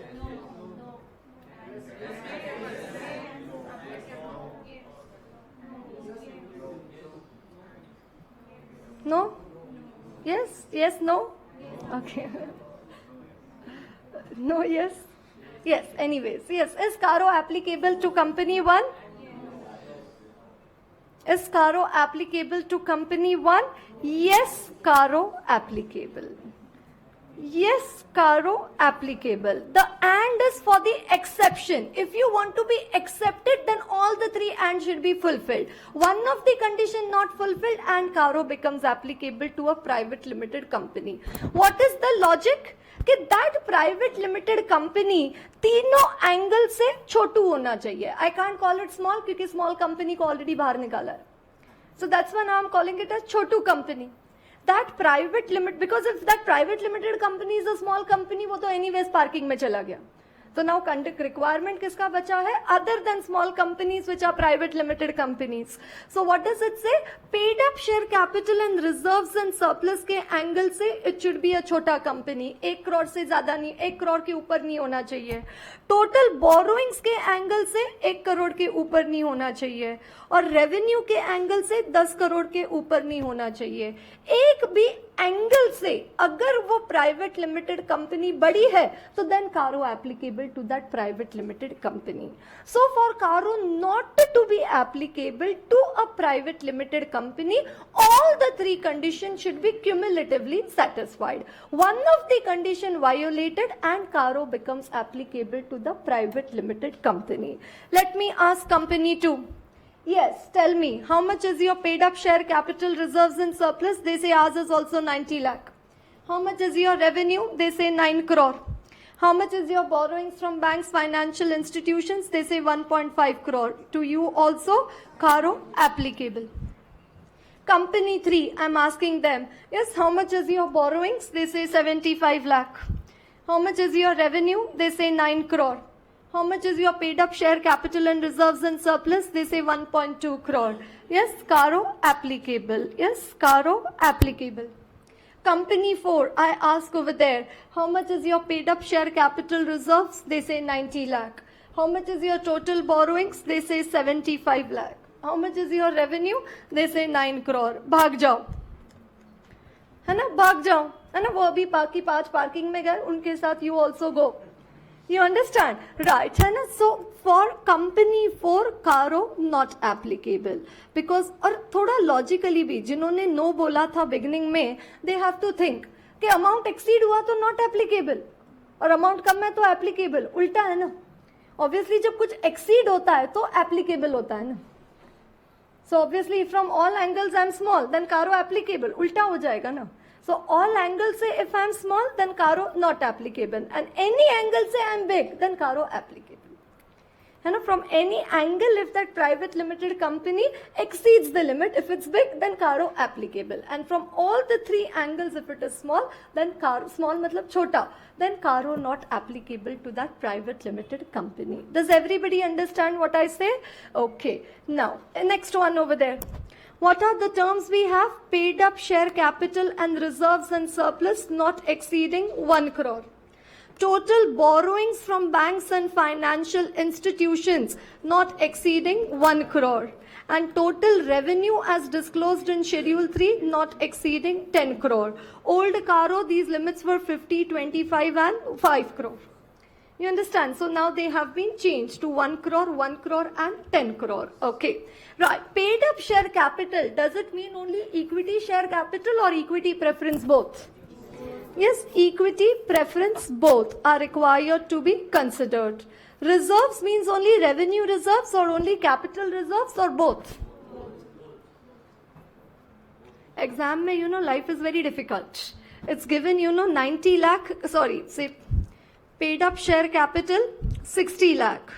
Capital reserves say 30 lakh. Capital reserves 30 lakh and revenue reserves 30 lakh. So life में उधर क्या problem होता है? Add किया तो applicable और नहीं add किया तो नॉट एप्लीकेबल. तो ऐसे द्वंद्व चलते रहता है ना कि करे ऐड या ना करे, तो इसलिए क्लैरिफिकेशन होना चाहिए. यू अंडरस्टैंड ना? क्योंकि 60 + 30 90 + 30 कर दिया तो 1.2 हो जाएगा तो एप्लीकेबल हो जाएगा. But for that you should know whether revenue reserves are to be considered or not to be considered. Are they to be considered? Yes, all reserves are required to be considered. Okay फिर उसके बाद क्या किया है, ये revenue reserve है. After that, they have given, say, revaluation reserve of 20 lakh. And then they have given debit balance in profit and loss account. Debit balance, matlab now the reserves, negative reserves. That they've shown of 70 lakh. So is say, assuming that the other two are within the limit, is Caro applicable to this company? 60 plus 30? 60 plus 30, 90. 90 plus 30, 120. 120 plus 20, 140. 140 minus 70 or no minus 70? 140 minus 70. So 70 lakhs. So is Caro applicable? Not applicable because it is less than 1 crore. You understand? So all reserves and surplus are required to be considered. Should I consider debenture redemption reserve also? Should I consider securities premium account? Should I consider, capital redemption reserve, fixed assets replacement reserve, dividend equalization reserve, surplus in profit and loss account, debit balance in profit and loss account? It says all reserves. All reserves, statutory reserves, as disclosed in Schedule 3. All reserves, including debit balance and profit and loss account, is now required to be considered while calculating the amount of 1 crore. Okay, I don't want to tell you anything about the old one, but right now you remember that all reserves are required to be considered. है ना? So if say, I'll give you one more example. Paid up share capital, 70 lakh. Capital reserve, 50 lakh. And debit balance in profit and loss account, 40 lakh. Is Caro applicable? 70 plus 50, 120. Minus 40, will you do? Capital reserves are there.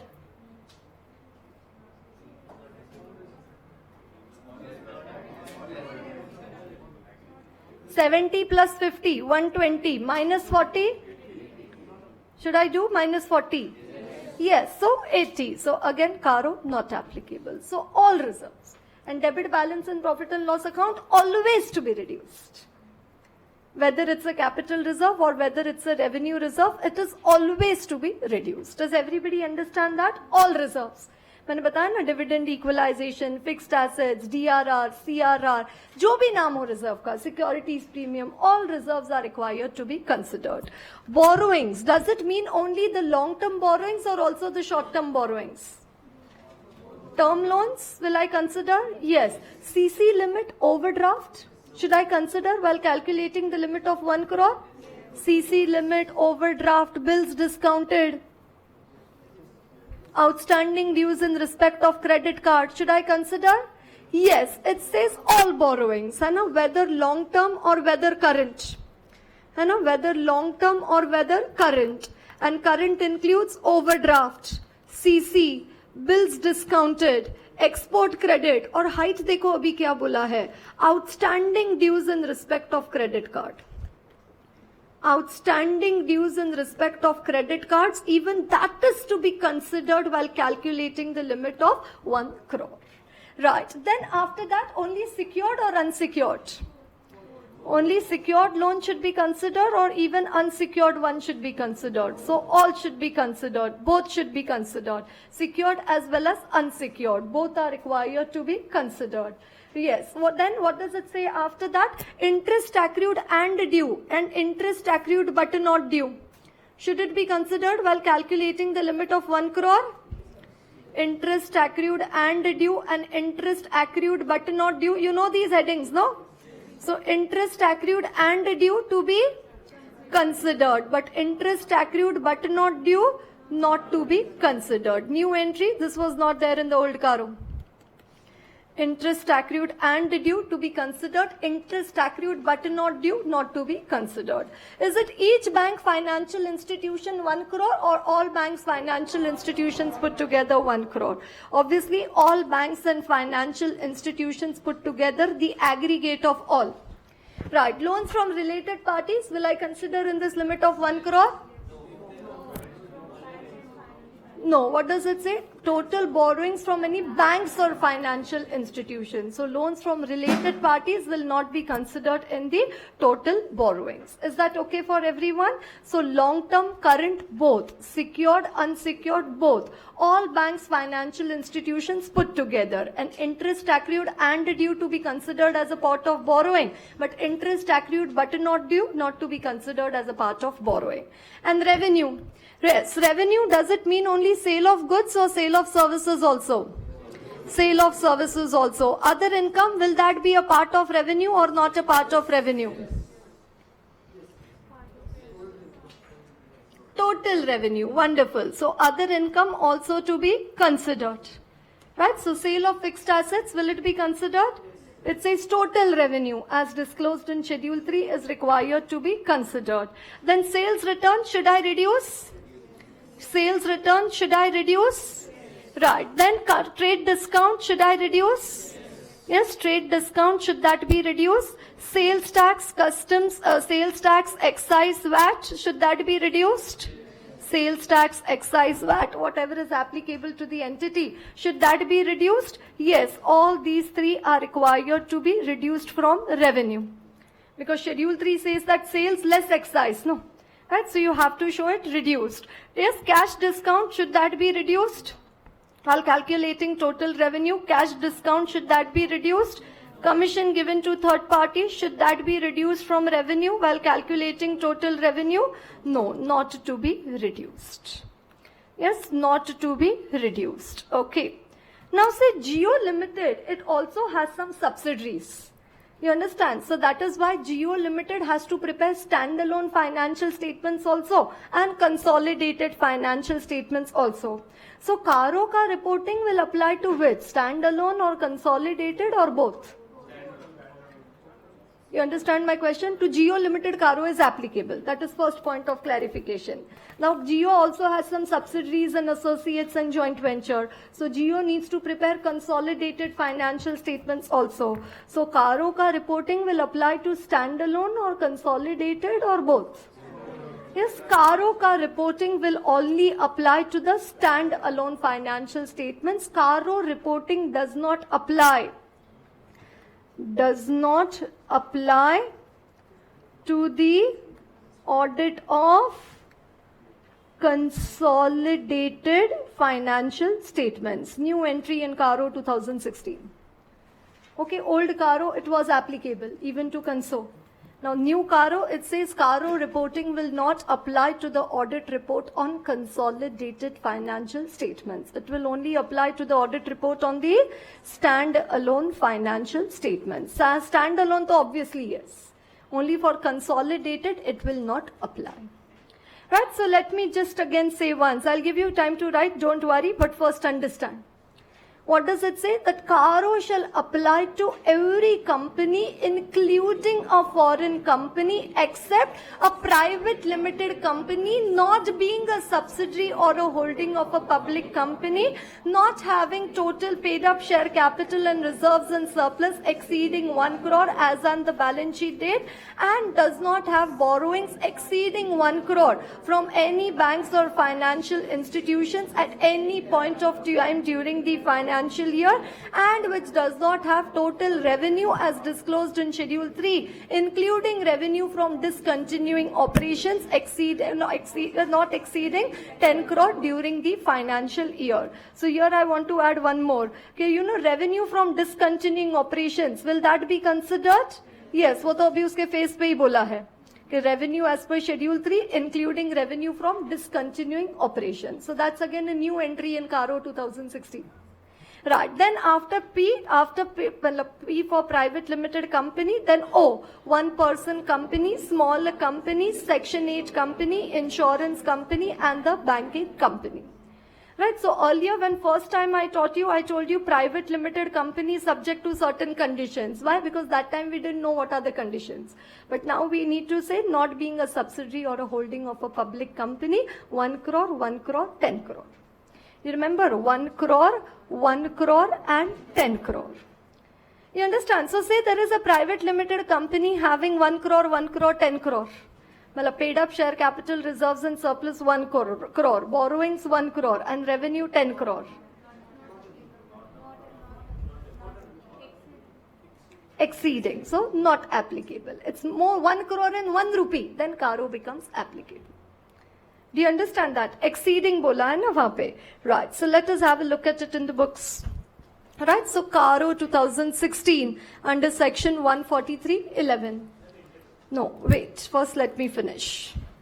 Right. Yes, it shall apply to every company including a foreign company, as defined in clause 42 of section 2 of the Companies Act, a banking company. So I have just changed the sequence in order to make it possible. You understand? So here what are the exceptions? May they say banking company as defined by the Banking Regulation Act, insurance company as defined by the Insurance Act, a company licensed to operate under section 8 of the Companies Act, a one-person company as defined under 262 of the Companies Act, and a small company as defined under section 2, clause 85 of the Companies Act. Right? And then a private limited company, very, very important over there, not being a subsidiary or a holding of a public company. Did you notice that? Yes, having paid up capital and reserves and surplus not more than 1 crore as on the balance sheet date, which does not have total borrowings exceeding 1 crore from any bank or financial institution at any point of time during the financial year, and which does not have a total revenue as disclosed in Schedule 3, including revenue from discontinuing operations exceeding 10 crore during the financial year as per the financial statements. And provided the order shall not apply to the auditor's report on the consolidated financial statements. Did I mention that? Yes, it shall not apply to the audit report on consolidated financial statements. Right, let's then come to the points of clarification. And paid up capitals and reserves and surplus. What does it say? It includes both equity as well as preference share capital. Then amount of calls unpaid should be deducted from, and originally paid up on forfeited shares should be added to the figure of paid up capital. So calls unpaid should be reduced from paid up share capital, and amount originally paid upon forfeited shares should be added, and share application money should not be considered as a part of paid up capital. Share application money, no, it's not paid up capital. Then as per Schedule 3 to the Companies Act, reserves and surplus consist of capital reserve, capital redemption reserve, securities premium reserve, debenture redemption reserve, revaluation reserve, share option outstanding, other reserves, surplus, and debit balance in profit and loss account shall be shown as a negative head under the head surplus. So all reserves are required to be considered. Right? So that is for paid up share capital and reserves and surplus. Then borrowings from banks or financial institutions are normally in the form of term loans or demand loans, export credit, cash credit, overdraft facility, bills purchased or discounted, outstanding dues in respect of credit card. Outstanding dues, export credit, cash credit, OD, bills purchased, discounted, outstanding dues in respect of credit card is also to be considered while calculating that limit of 1 crore. Right, then there is no stipulation in the order whether it's a long-term borrowing or a short-term borrowing, or whether it is a secured or unsecured borrowing. Then term loans, it says interest accrued and due is considered as borrowing, whereas interest accrued but not due is not considered as borrowing. Right, then outstanding balance should not be more than 1 crore. Obviously, it's not the total amount of loan, no? The outstanding balance. And it's obviously in the aggregate to all loans. Right, so that is for the borrowings. Does everybody understand? It's not per bank financial institution 1 crore. No, it's all banks financial institutions put together 1 crore. And revenue means revenue as disclosed in Schedule 3. Total revenue would include other income and includes revenue from discontinuing operations. And revenue includes other income, and it also includes the revenue from the discontinuing operations. Then it says sales tax collected, excise duties collected should be taken into account as they are reduced from revenue. Trade discount should be deducted. Commission allowed to third parties should not be deducted. We said no, commission and cash discount should not be deducted. Trade discount and sales return should be deducted. And sales return should be deducted from the figure of revenue even if the returns are from sales made in the earlier years. So sales return to be reduced. Yes, does everybody understand what I discussed? So tell me once again, what is the applicability of CARO 2016? That CARO shall apply to every company, including a foreign company, except private limited company not being a subsidiary or a holding of a public company, having paid up capital and reserves and surplus not exceeding 1 crore as on the balance sheet date, and total borrowings as is from any bank or financial institutions not exceeding 1 crore at any point of time during the financial year, and total revenue as disclosed in Schedule 3, including revenue from discontinuing operations not exceeding 10 crore during the financial year. One person company, smaller company, Section 8 company, insurance company and banking company. And the order shall not apply to the audit report on consolidated financial statements. And private limited company, what is the big change over there? Not being a subsidiary or a holding of a public company. Means if you are a subsidiary or a holding of a public company, then to that private limited company, CARO applicable irrespective of the limits. मैंने बोला ना condition देखने के पहले ही उनको बोला कि आप जाके बैठ जाओ. Your holding is a public company or your subsidiary is a public company. No need to check the conditions for them. Then for the total 6 had come. So 2 को तो हमने वापस बिठा दिया. So then only 4 remaining. And for those 4 we check the limits.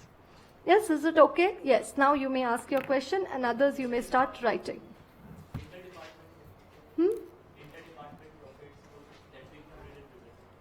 Well, profits have come. You're talking about revenue, no? But subsidiary, why it will come over here? That the intercompany elimination is to be done for consolidation.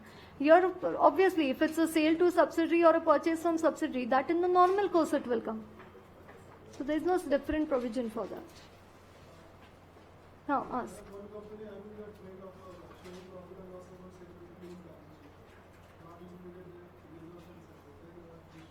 But anyways, to one person company, CARO is never applicable.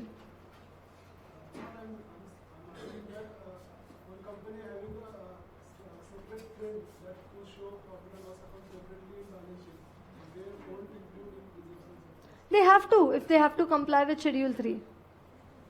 You saying they are showing it on the asset side, debit balance and profit and loss account. So they are not complying with Schedule 3. And even though if they are showing under debit balance, when you are checking the applicability of CARO, you compulsorily have to reduce that amount.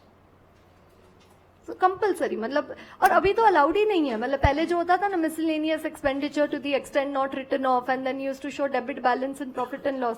Now तो reserves can also be negative, ना, because of the new Schedule 3. So always, मतलब even though if there are no reserves and there is only debit balance and profit and loss.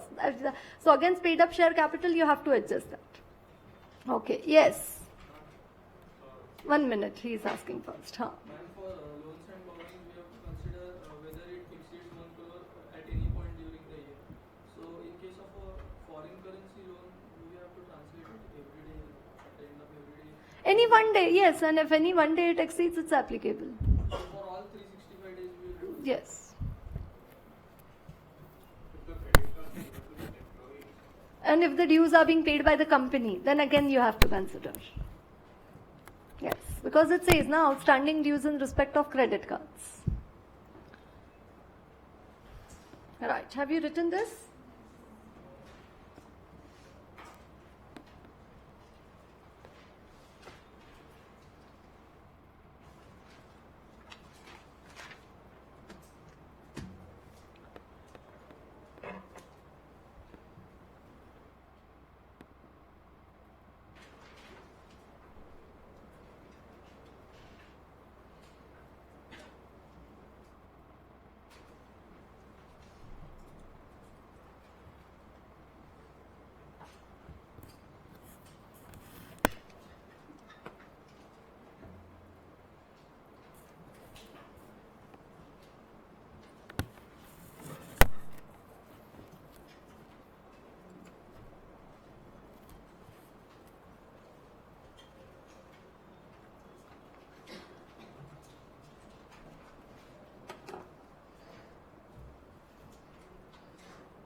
Yes, are you writing?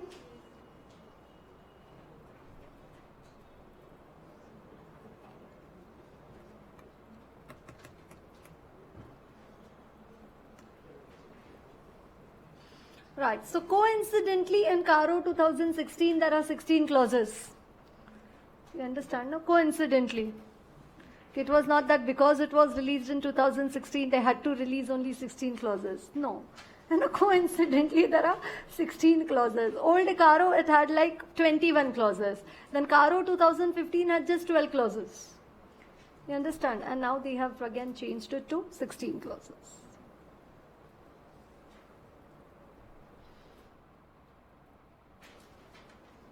Small company less than 50 lakh and 2 crore turnover. Paid up share capital 50 lakh and turnover 2 crore.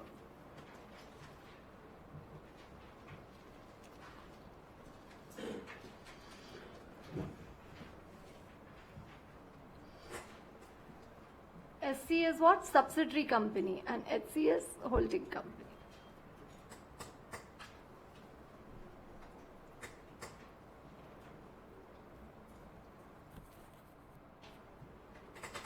तो ऊपर नीचे अगर private limited company के public है तो उस private limited company को कारो एप्लीकेबल, ऊपर या नीचे कहीं पे भी. अगर प्राइवेट लिमिटेड कंपनी के पब्लिक है तो then to that private limited company कारो applicable irrespective of the limits. Deemed public company जैसा कंसेप्ट है, but they have not used that term deemed public company.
written?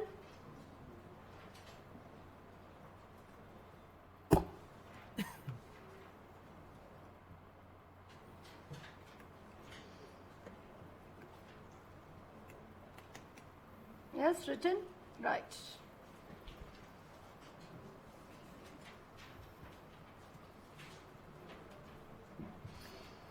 Then what did we say? Calls unpaid are to be reduced.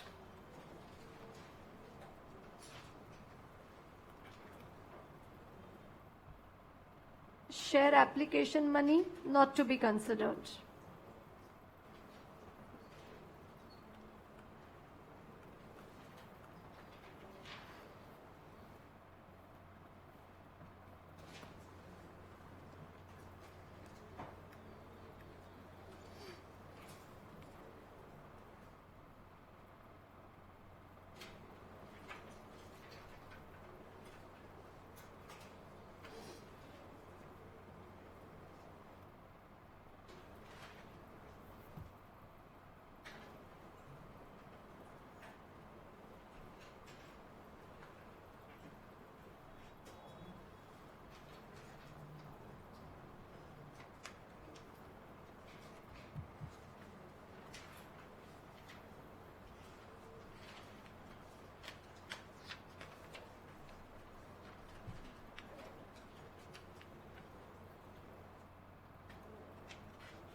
Amount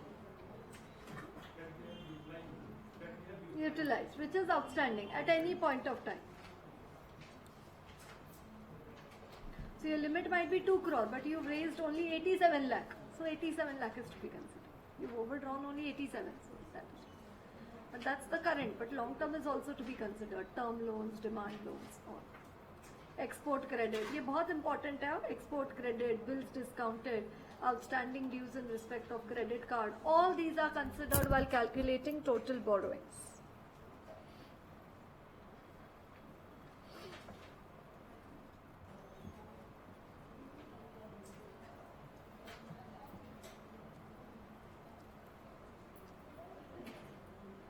Right, so we've already completed 34 clauses of ethics, and now we have 16 clauses of CARO, and then later on we'll have the 41 clauses of Form 3CD.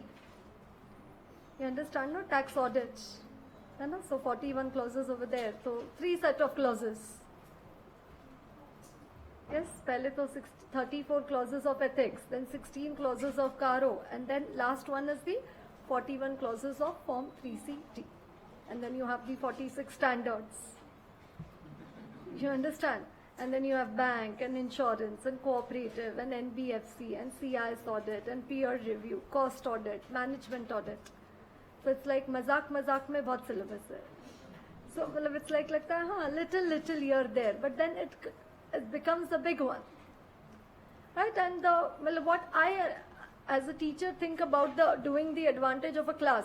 There are a lot of others, but first thing, at least now you know what is there in the book. You at least have knowing gone through it once. And then that it always helps you, you're able to recall it in the exam hall.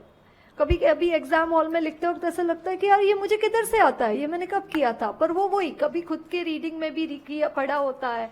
Somewhere it gets registered into the mind and then it comes out in the exam hall. So it's like for May 17, March, April, just 2 months.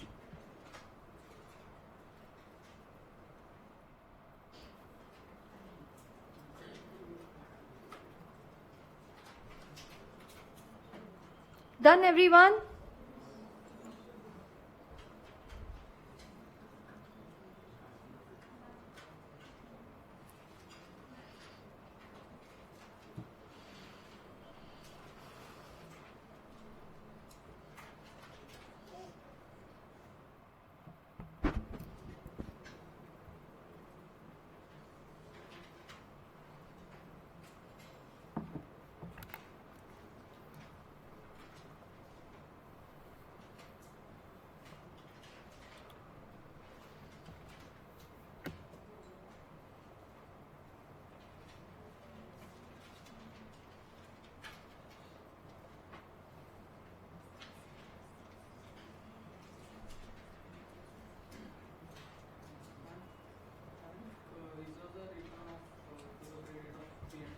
Hmm?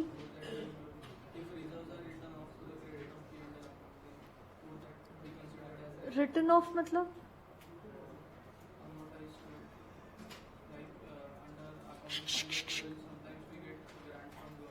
हाँ.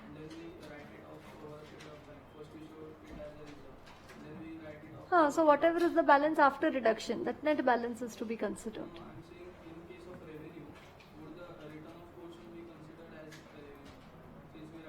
But how it will come in revenue? No, that will not come. Done, everyone? Okay, right? And Caro reporting does not apply to the audit of consolidated financial statements. Okay. Yes, does not apply to the audit report on consolidated financial statements. Right, so now we shall come to the 16 clauses of Caro 2016. Yes, how do you quote a clause of Caro in the exam? You write down clause 1 with a small Roman 1. Yes, you write down clause 1 of para 3 of Caro 2016. So just as you used to write the clauses of ethics, Clause 1, Part 1, second schedule. Now here you write down as per Clause 1 of Para 3 of Caro 2016. At Clause 1, then whatever up to Clause 16, it will go on like that only. And then this of Para 3 of Caro 2016 is going to remain constant because all the 16 clauses of Caro have been given under Para 3 only. So what you have to write is clause, whatever is the number of Para 3 of Caro 2016. Yes, clause 1, clause 3, whatever is the clause of para 3 of Caro 2016. Is it okay? Right. So now even though if I write clause 1, in the exams what you have to write? Clause 1 of para 3 of Caro 2016. Okay. Right. So now coming to clause 1. Clause 1 of para 3 of Caro 2016. Okay, like before, few years back, after 40s, people used to have like, 2 set of glasses. एक reading का चश्मा और एक दूर है ना, दूर का देखने का चश्मा. पर आजकल तो because of progressive lenses, both of them are incorporated into one. But there are people, like you could be having sunglasses also, and you could be having night driving ka glasses also. So you have 2 set of glasses. Similarly, now when we study chapter of Caro and year onwards, आपको मतलब paper में 2 mindsets you need to have. आपको 2 चश्मे से देखना है वहाँ पे. एक अभी कारो में व्हेन आई एम डिस्कसिंग, एक पहले आपको लीगल चश्मा पहन के देखना है, रिपोर्टिंग का चश्मा पहन के देखना है कि ये कारो के ये क्लॉज में क्या रिपोर्टिंग करना है सीए को. फिर आपको पता चला कि ये रिपोर्टिंग करना है, फिर ये चश्मा निकाल के रख देने का. फिर उसके बाद you need to wear the auditor चश्मा. And now you need to check as an auditor, if I have to do the reporting on that, what checking I need to do is what you need to write in your stuffing of answer of Caro. कारो के answer में आपको क्या लिखना है कि जो भी प्रोसीजर, जो भी रिपोर्टिंग है, वो रिपोर्टिंग करने के लिए as an auditor what audit procedure you will perform is what you need to write in your answer. Like, if you see the November 16 question, right? What was the question in your exams? I'll tell you the question number. Yes, question number 30. Yes, question number 30. Caro 2016 has made significant changes as introduced many new reporting requirements as compared to Caro 2015. Have you reached question number 30? Right. In view of the above, describe the relevant clause relating to Nidhi companies. So they ask you the reporting also. Okay, what is the clause relating to Nidhi company? Compliance with net owned funds to deposit requirement of and the relevant provisions. Then that is the reporting chashma. And then what audit procedures are to be adopted for verification and reporting on the same. So then you have to wear the auditor ka chashma. जैसे IPCC में used to be asked ना, how will you vouch oblique verify the following? Building. So immediately auditor का चश्मा लगा के start. है ना? Examine the title deed. You understand? Obtain the copy of the physical verification report. So that was what from the viewpoint of the auditor. Right. So now under clause 1, which is regarding the fixed assets, there are 3 points of reporting under clause 1 fixed assets. What are the 3 points of reporting under clause 1 fixed assets? Whether the company is maintaining proper records. Whether the company is maintaining proper records showing full particulars. Whether the company is maintaining proper records showing full particulars, including quantitative details and the situation of fixed assets. Including the quantitative details and the situation of fixed assets. That is point A over there under clause 1. Whether the company is maintaining proper records. Now, the term proper records, okay, now I'm wearing the auditor chashma, is not being defined in Caro 2016. Full particulars means I need to check over here the fixed assets register. So what should I check in the fixed assets register? Serial number, asset ID, asset description, date of purchase, date of put to use, cost of asset, incidental expenses, total cost of asset. You understand? Then rate of depreciation, depreciation till date, depreciation for the year, net value of the asset. Assets added during the year, assets sold during the year, assets written off during the year, assets revalued during the year, assets impaired during the year, foreign currency fluctuation added to the cost of the asset during the year. Full Ramayan Mahabharata of the fixed assets. Full particulars. क्या बोला है? Whether the company is maintaining proper records. So auditor, what you need to check? Fixed assets register. And what you need to check in fixed assets register? All the columns which I just told you. I think you might have seen in your articleship a fixed assets register of the client. You understand now? So whether the company is maintaining proper records showing full particulars including quantitative details. Now say Infosys has 2 lakh people working with them as an example. So now they might be having at least 2,30,000 chairs as an example. So now you can't capitalize, no? Okay, chairs 2,30,000 and each chair 10,000 rupees and then the total. You understand? You have to show the quantitative details. So in their fixed assets register, they will have 2,30,000 fixed asset line items. And each chair individually it is required to be capitalized. So quantitative details. So AS Foundation says that we have 40 ACs. So you can't say 40 ACs, na? 40 ACs, each AC 80,000 ho gaya. No, you have to give the situation also. 4 ACs are in classroom number 3, 4 ACs are in classroom number 2, 3 ACs are in the office. Why? To give the situation of the fixed assets so as to make the physical verification possible.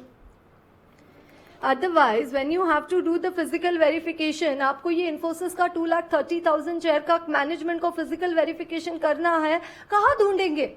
Where they'll get to see these 2,30,000 shares? So quantitative details means the numericals. Like, listed entities, fixed assets register, very old Excel, I think, Excel 2003, when MS Office 2003 was there. That time, there used to be a restriction on the number of rows in Excel, like some 65,536 rows. So I remember when I used to go for audit of listed entities, that fixed assets register of the client wouldn't used to fit into one Excel sheet. So we had to do like carry forward, brought forward into the next Excel sheet after that. You understand? And then, say client is having office in Chennai. They are having office in Hyderabad. They are having office in Mumbai. Right? Say they are having office in Kolkata. Now again in Chennai, they will have building. They will have plant and machinery, furniture, fixture, computer. Again in Hyderabad, they will have building, plant and machinery, furniture, fixture, computer. Same thing over here. है ना? ऐसे से they have some 15-20 offices. हर एक office का land building होगा, furniture होगा. जैसे अभी मुझे बोलने के लिए बहुत इजी है कि इन्फोसिस का 2,30,000 शेयर है, पर एक बिल्डिंग में भी नहीं होगा ना, एक सिटी में भी नहीं होगा. It might be in different cities, it might be in different countries, क्योंकि ब्रांच का भी कंसिडर करके है ना. You understand? So, in that Excel, we used to have like 80-90 sheets running in a line. In Excel, like 80-90 sheets running in a line. And then on the first Excel sheet, we used to have the control sheet.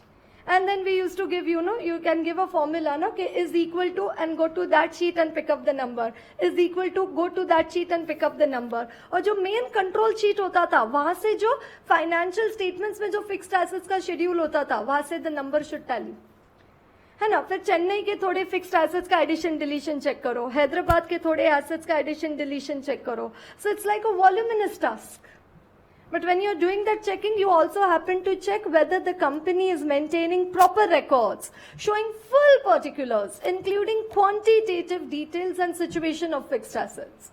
Okay, quantitative details. So like, if you have any of these ERP, Oracle, PeopleSoft or any of those, SAP or so. Okay, so now when that SAP's ERP, there is an option of, what do you say, unitization.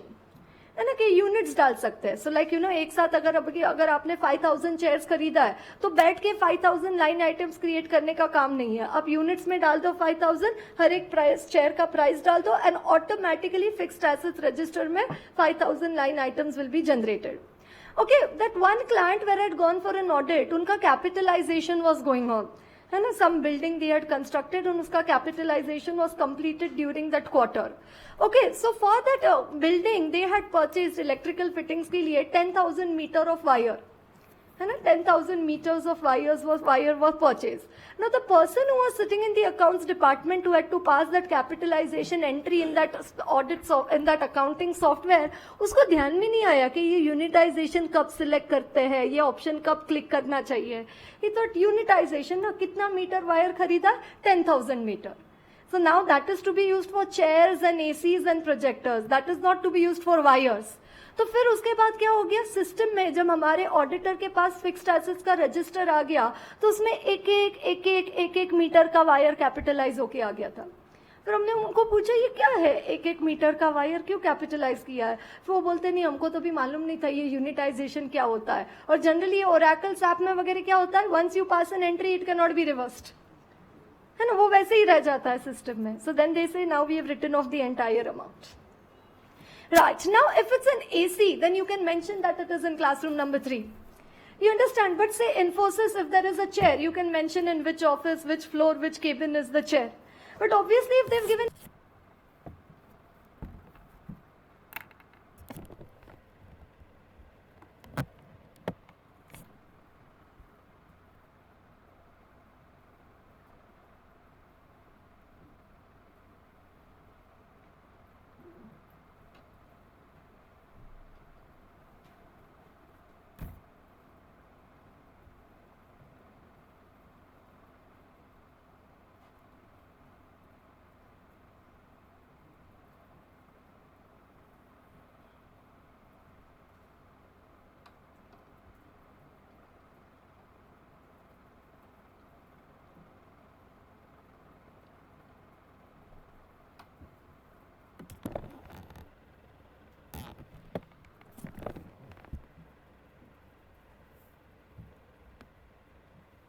laptop to their employees or they've given car to their employees, then what they'll mention the situation? Where is the laptop? Where is the car?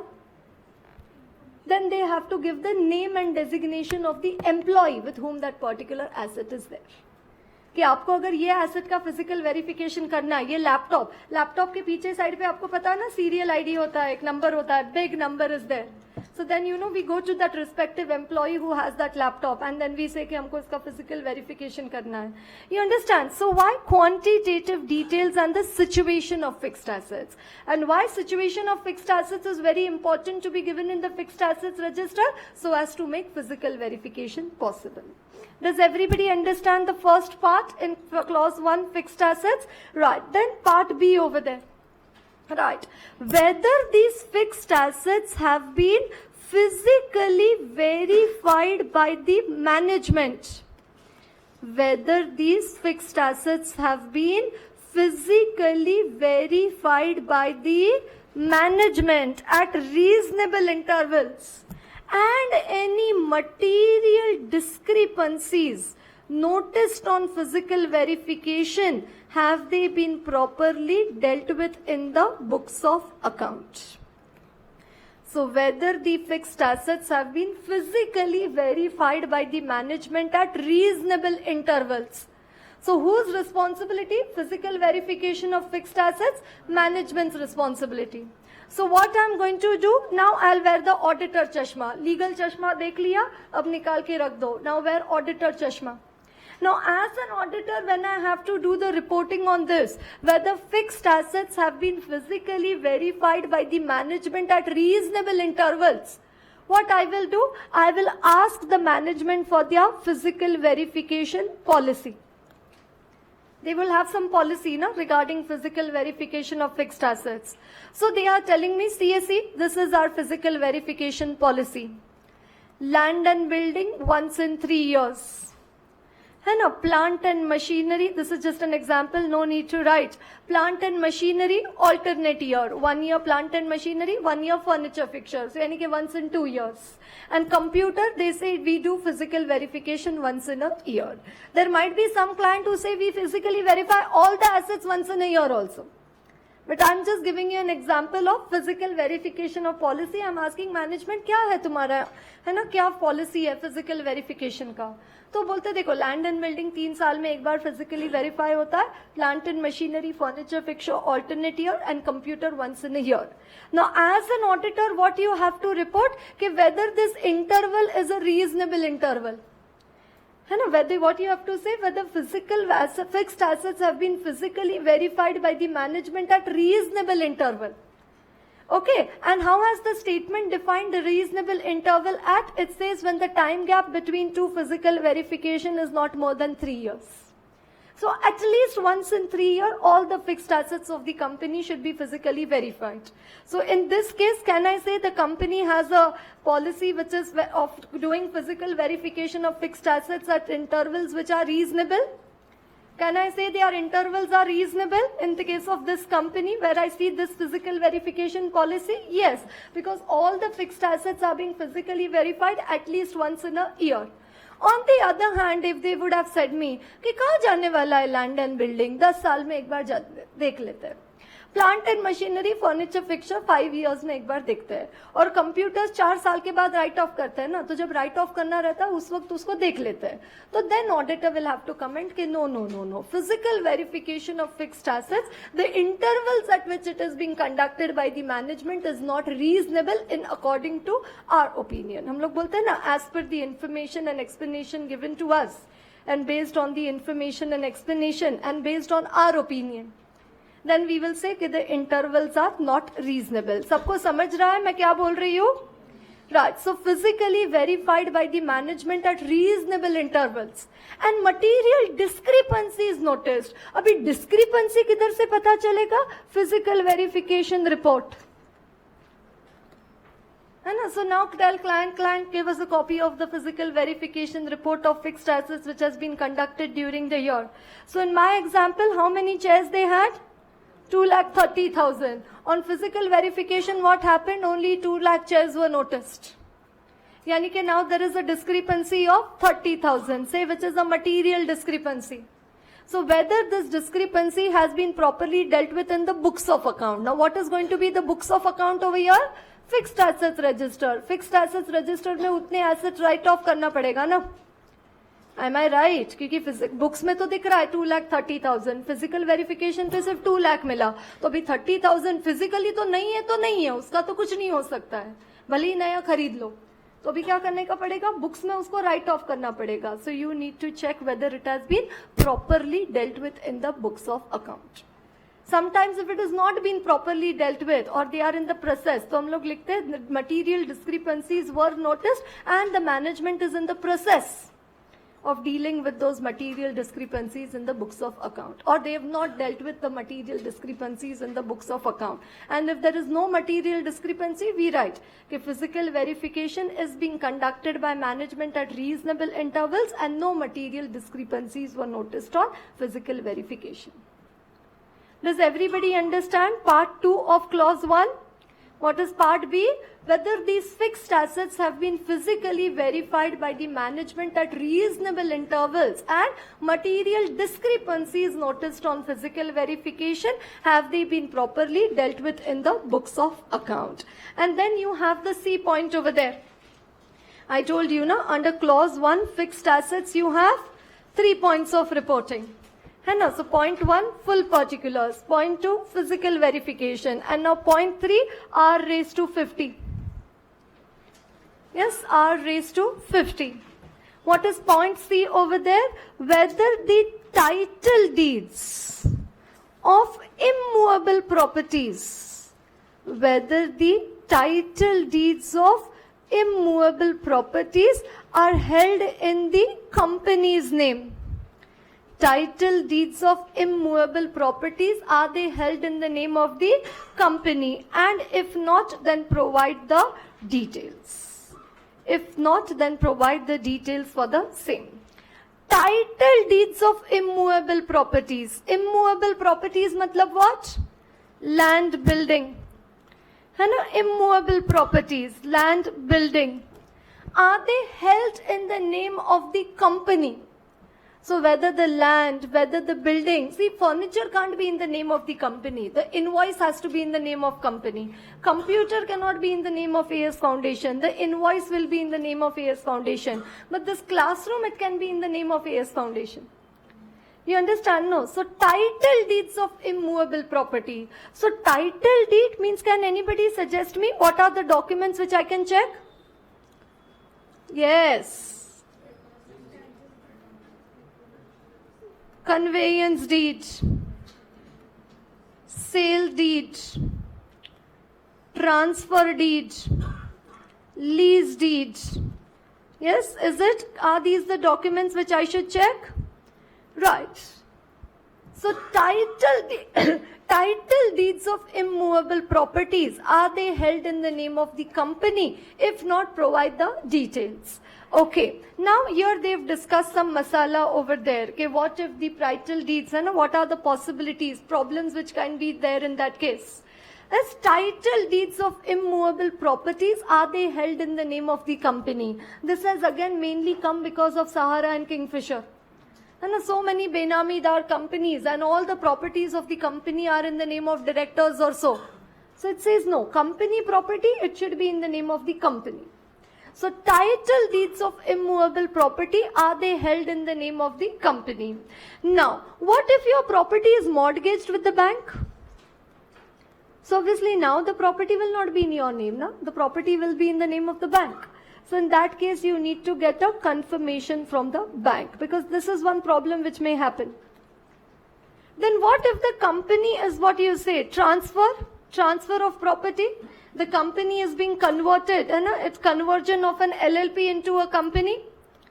Conversion of an, say example, conversion of LLP into company. So obviously it will be in the name of the previous entity. Or say company is getting amalgamated. Company A got amalgamated with company B, and that is why all company B ka property became of company A. But obviously abhi tak all the property documents might be in the name of company B only. Okay, you say property documents got lost. They got lost, incidental or accidental. What happened? Property documents lost. वो बोलते मिल ही नहीं रहा है property का title deed. So in that case, है ना, property documents have been lost. You need to check the FIR filed. है ना, the FIR filed. Then sometimes there is a dispute regarding the ownership of the property.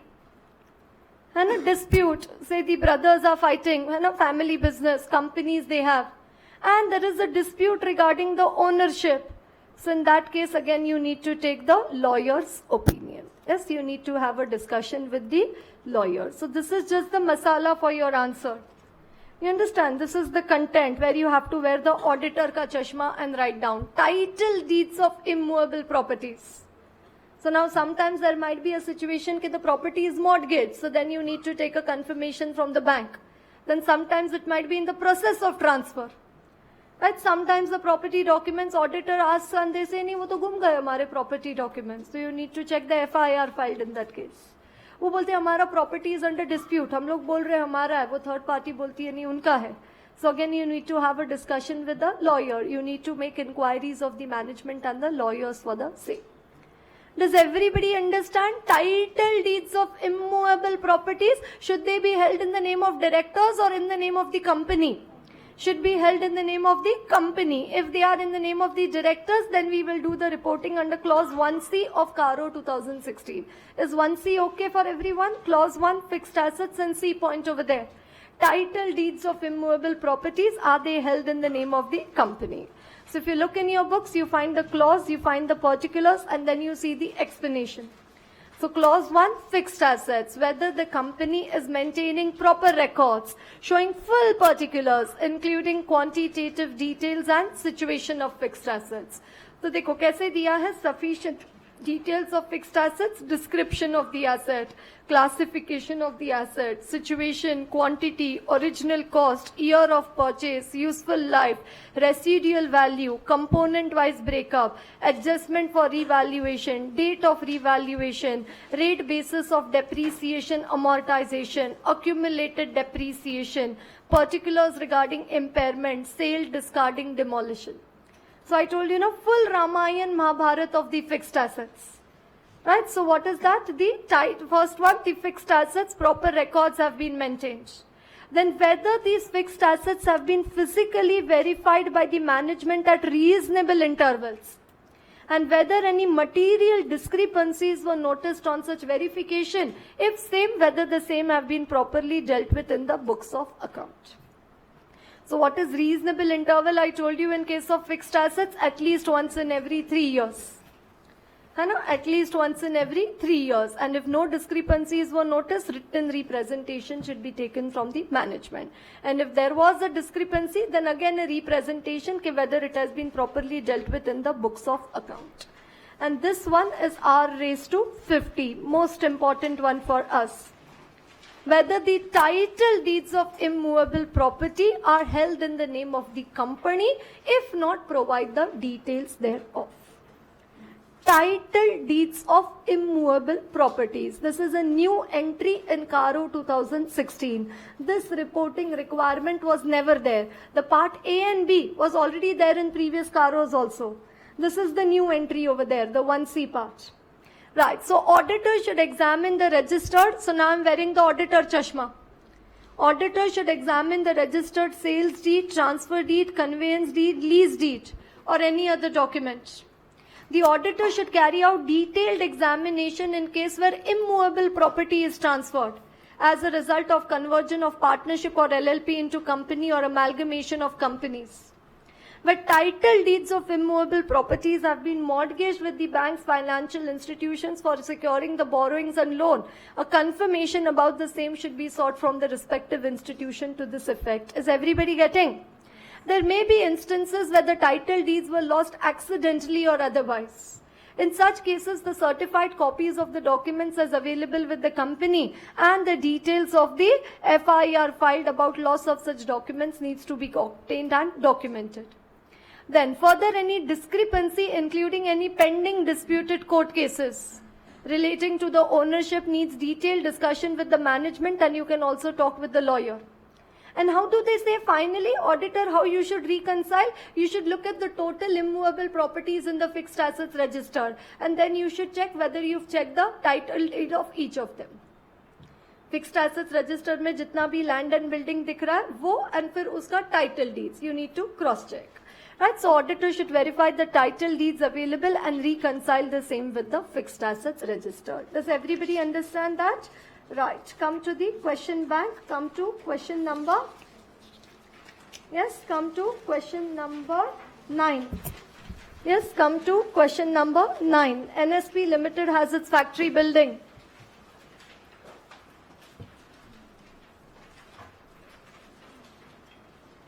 Under CARO 2016, as a statutory auditor, how would you report? Is everybody there at question number 9? Right. NSP Limited has its factory building appearing as fixed assets in the financial statements. NSP Limited has its factory building appearing as fixed assets in its financial statements in the name of the director who was overlooking the manufacturing activities. Is it okay? No. Where will you do the reporting? Clause 1C of para 3 of CARO 2016.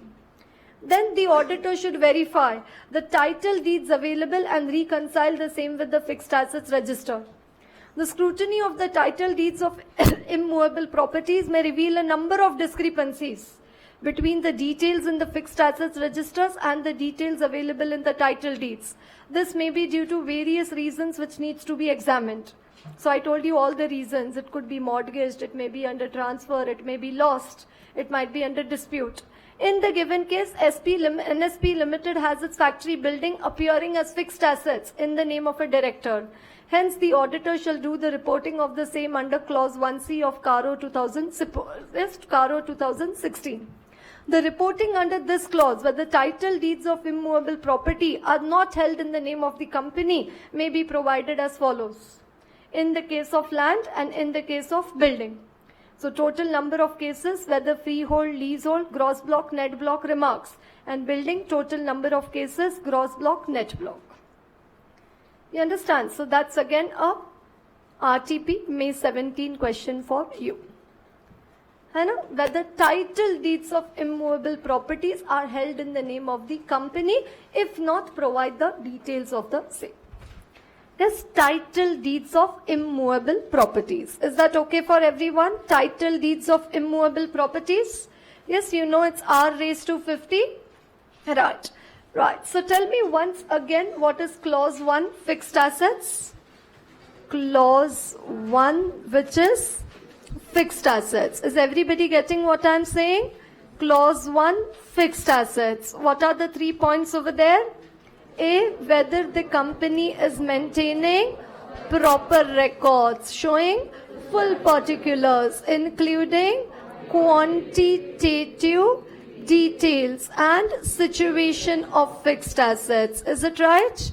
Right. Then whether these fixed assets have been physically verified by the management at reasonable intervals and any material discrepancies noticed on physical verification, have they been properly dealt with in the books of account? Is it right? And then C, whether title deeds of immovable properties, title deeds of immovable properties, are they held in the name of the company? If not, provide the details thereof. Right? Title deeds of immovable properties, are they held in the name of the company? Now coming to clause 2, which is inventories. Now coming to clause 2, which is inventories. And only one point of reporting over there. What does it say? Clause 2, inventories. Whether inventories have been physically verified by the management. Whether inventories have been physically verified by the management at reasonable intervals and any material discrepancies noticed on physical verification, have they been properly dealt with in the books of account? So clause 1B of fixed assets is same thing for inventory. Physically verified, so again I need to ask for the physical verification policy. What was reasonable interval for fixed assets? Once in 3 years, at least once in 3 years. For inventories, reasonable interval is at least once in a year. So all inventories of the all inventories of the company should be physically verified at least once in a year. All inventories of the company should be physically verified at least once in a year. Material discrepancies, from where will I come to know? Physical verification report. What is PV? Physical verification. And properly dealt with in the books of account means properly dealt with in the inventory register. Yes, are you copying down this? Clause 1 fixed assets and clause 2 inventories. Yes, write down. Clause 1 fixed assets and clause 2 inventories.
Done, everyone?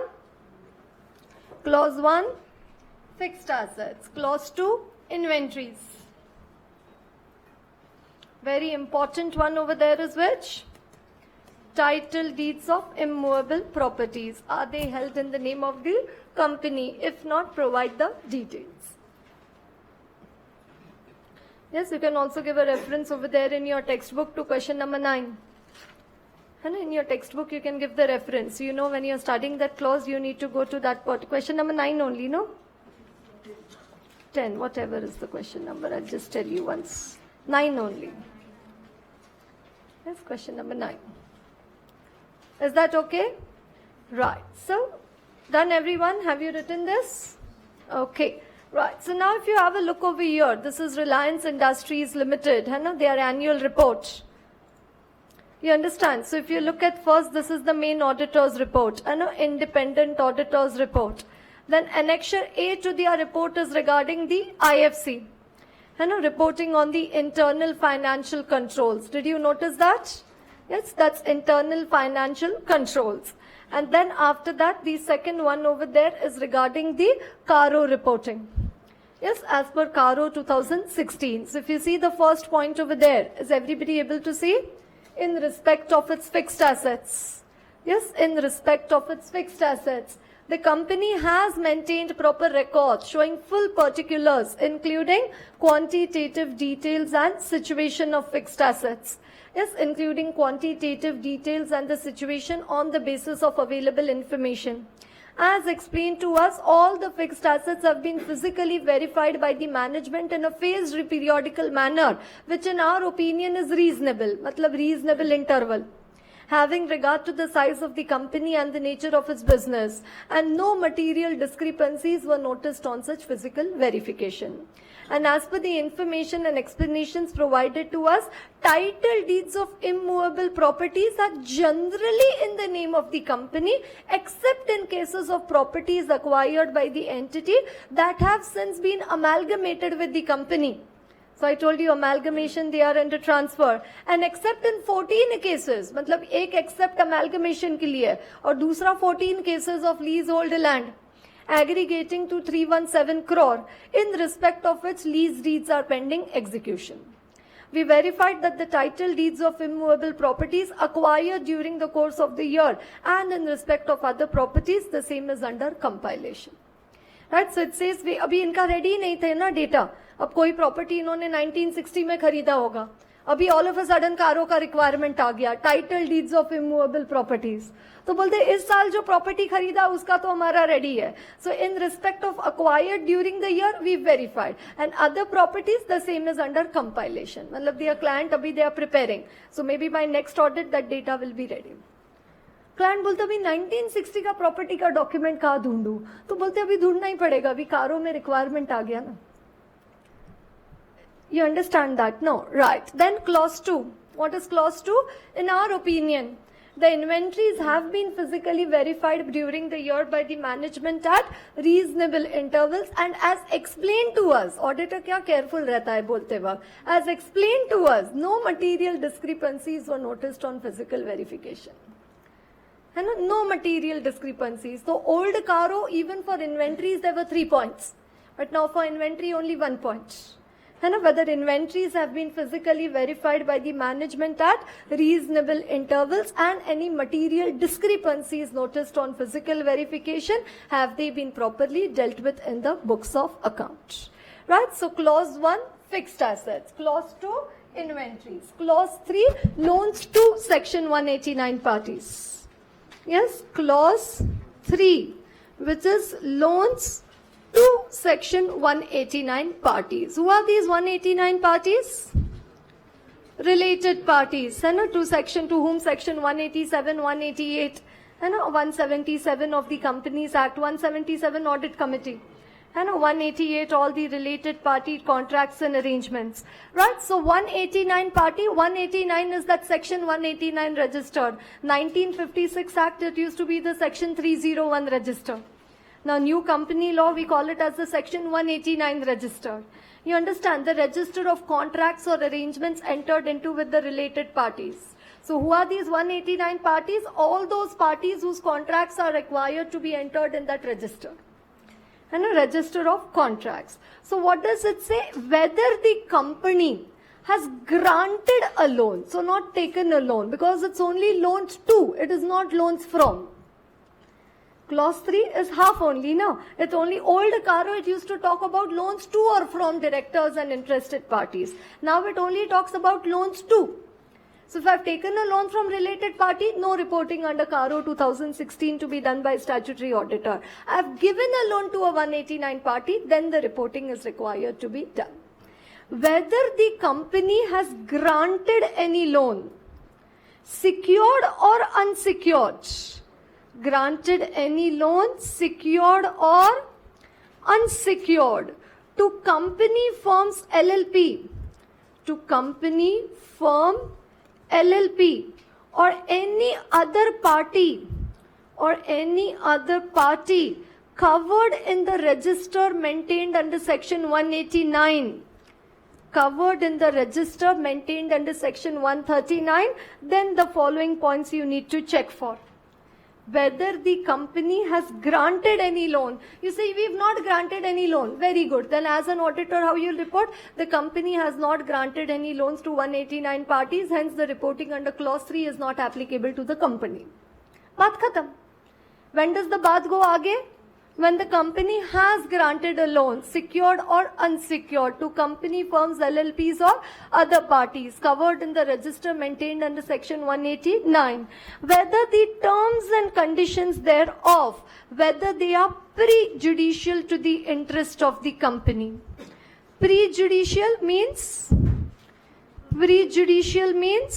not in the best interest of the company, which is not arm's length. What are the terms and conditions which you will check for? The rate of interest. You understand? The repayment schedule. The security offered. The repayment schedule. The security offered. So it's a company saying we have given a loan to a director. So obviously that's a 189th party. Okay, so what rate of interest the loan has been given? 2%. What is the amount of loan? 50 lakh. Okay, what is the security taken? 2 lakh. What is the repayment schedule? नहीं, उसको बोला जैसा तुमको जमता है वैसे देते जाना, कोई घाई नहीं है. तो ये कंपनी का बिजनेस है कि डायरेक्टर का बिजनेस है? You understand now? Company business, na, it's harmful to the interest of the company. It's not in the best interest of the company. So whether the terms and conditions thereof, whether they are prejudicial to the interest of the company. Right. Then point number B over there. Whether the repayment schedule, है ना? Whether the repayment schedule of principal and interest, both principal and interest, has it been stipulated? ये new requirement है कारो 2016 का कि इनको repayment schedule दिया है कि इनको बोला है तुमको जैसे जमता है वैसे भरते जाओ. You understand? So repayment schedule of principal and interest both, whether it has been stipulated, and then whether the receipts of principal and interest, are they regular? Whether the receipts of principal and interest, are they regular? And if they are not regular, and if they are overdue for more than 90 days. Old कारों में क्या था? If the overdue amount is more than 1 lakh. अभी बोलते हैं amount वो amount कुछ नहीं. Any amount which is overdue for more than 90 days, whether principal or whether interest.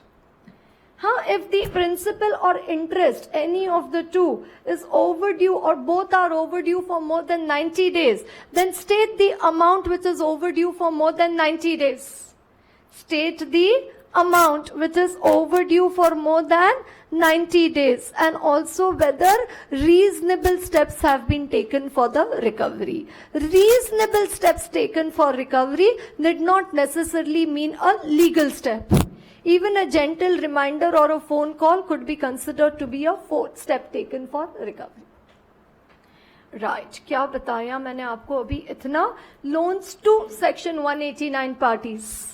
Whether the company has granted any loan, secured or unsecured, to company firms, LLPs or other parties covered in the register maintained under Section 189, whether the terms and conditions thereof, are they prejudicial to the company's interest, whether the repayment schedule of principal and interest, has it been stipulated. And so for this you need to check the repayment schedule only. Then receipts of principal and interest, is it regular? When will you consider it to be regular? When it is received on or before the due dates. Right? So whether receipt of principal and interest, is it regular? And if it is overdue for more than 90 days, then state the total amount which is overdue for more than 90 days, and also inquire whether reasonable steps have been taken for the recovery. Reasonable steps. So it's not necessary you have to send them a notice only, legal notice. Even a gentle reminder could be considered to be a reasonable step taken for recovery. Does everybody understand? Little, you have to start absorbing. You understand what I'm telling you? Loans to Section 189 parties. Whether the company has granted any loan. Yes, let us see the points over here. Okay, right. Yes, so inventories. Now, whether the company has granted any loan. Is everybody over here? Secured or unsecured, to company, firms, LLPs or other parties. Are you there? Covered in the register maintained under Section 189, whether the terms and conditions of the grant of such loan are not prejudicial to the company's interest. Because if they are prejudicial, we'll do the reporting. So what is terms and condition? Interest, rate of interest, security, terms and period of repayment. Then whether schedule of repayment of principal and payment of interest, has it been stipulated? And whether the repayments or receipts are regular. Right, so you need to check the loan agreement, the mutually agreed letter of arrangement. And when is it regular? When they are paid on or before the due date. Yes, as whenever they fall due. And if the amount is overdue, matlab they are not regular, then state the total amount, matlab including principal, interest both, overdue for more than 90 days. State the total amount which is overdue for more than 90 days, and whether reasonable steps have been taken for the recovery of the principal and interest. So again, everywhere principal and interest. Right, so this is a new thing which has come on 90 days. और वो स्टिप्यूलेटेड भी new thing है. पहले ऐसा कुछ नहीं बोलते थे कि check whether the repayment schedule of principal and interest is stipulated. अब बोलते वो भी देखो ऑडिटर कि whether repayment schedule of principal and interest is stipulated. Does everybody understand? Right, let us just check it in Reliance. Right, in respect of loans, matlab they have given loans, secured or unsecured, granted by the company to companies, firms, LLPs or other parties covered in the register maintained under section 189. In our opinion and according to the information explanation, the terms and conditions of the loan given by the company are prima facie not prejudicial to the interest of the company. The schedule of repayment of principal and interest has been stipulated, and the repayments of principal and interest have been regular as per the stipulations. And there are no overdue amounts as at the year end. So there is no question of reporting of 90 days. So there are no overdue amounts as at the year end in respect of both principal and interest. Yes, does everybody understand clause 3? Yes, what is clause 3? Loans to section 189 parties, right? We take a break and then we will continue with karaoke clauses.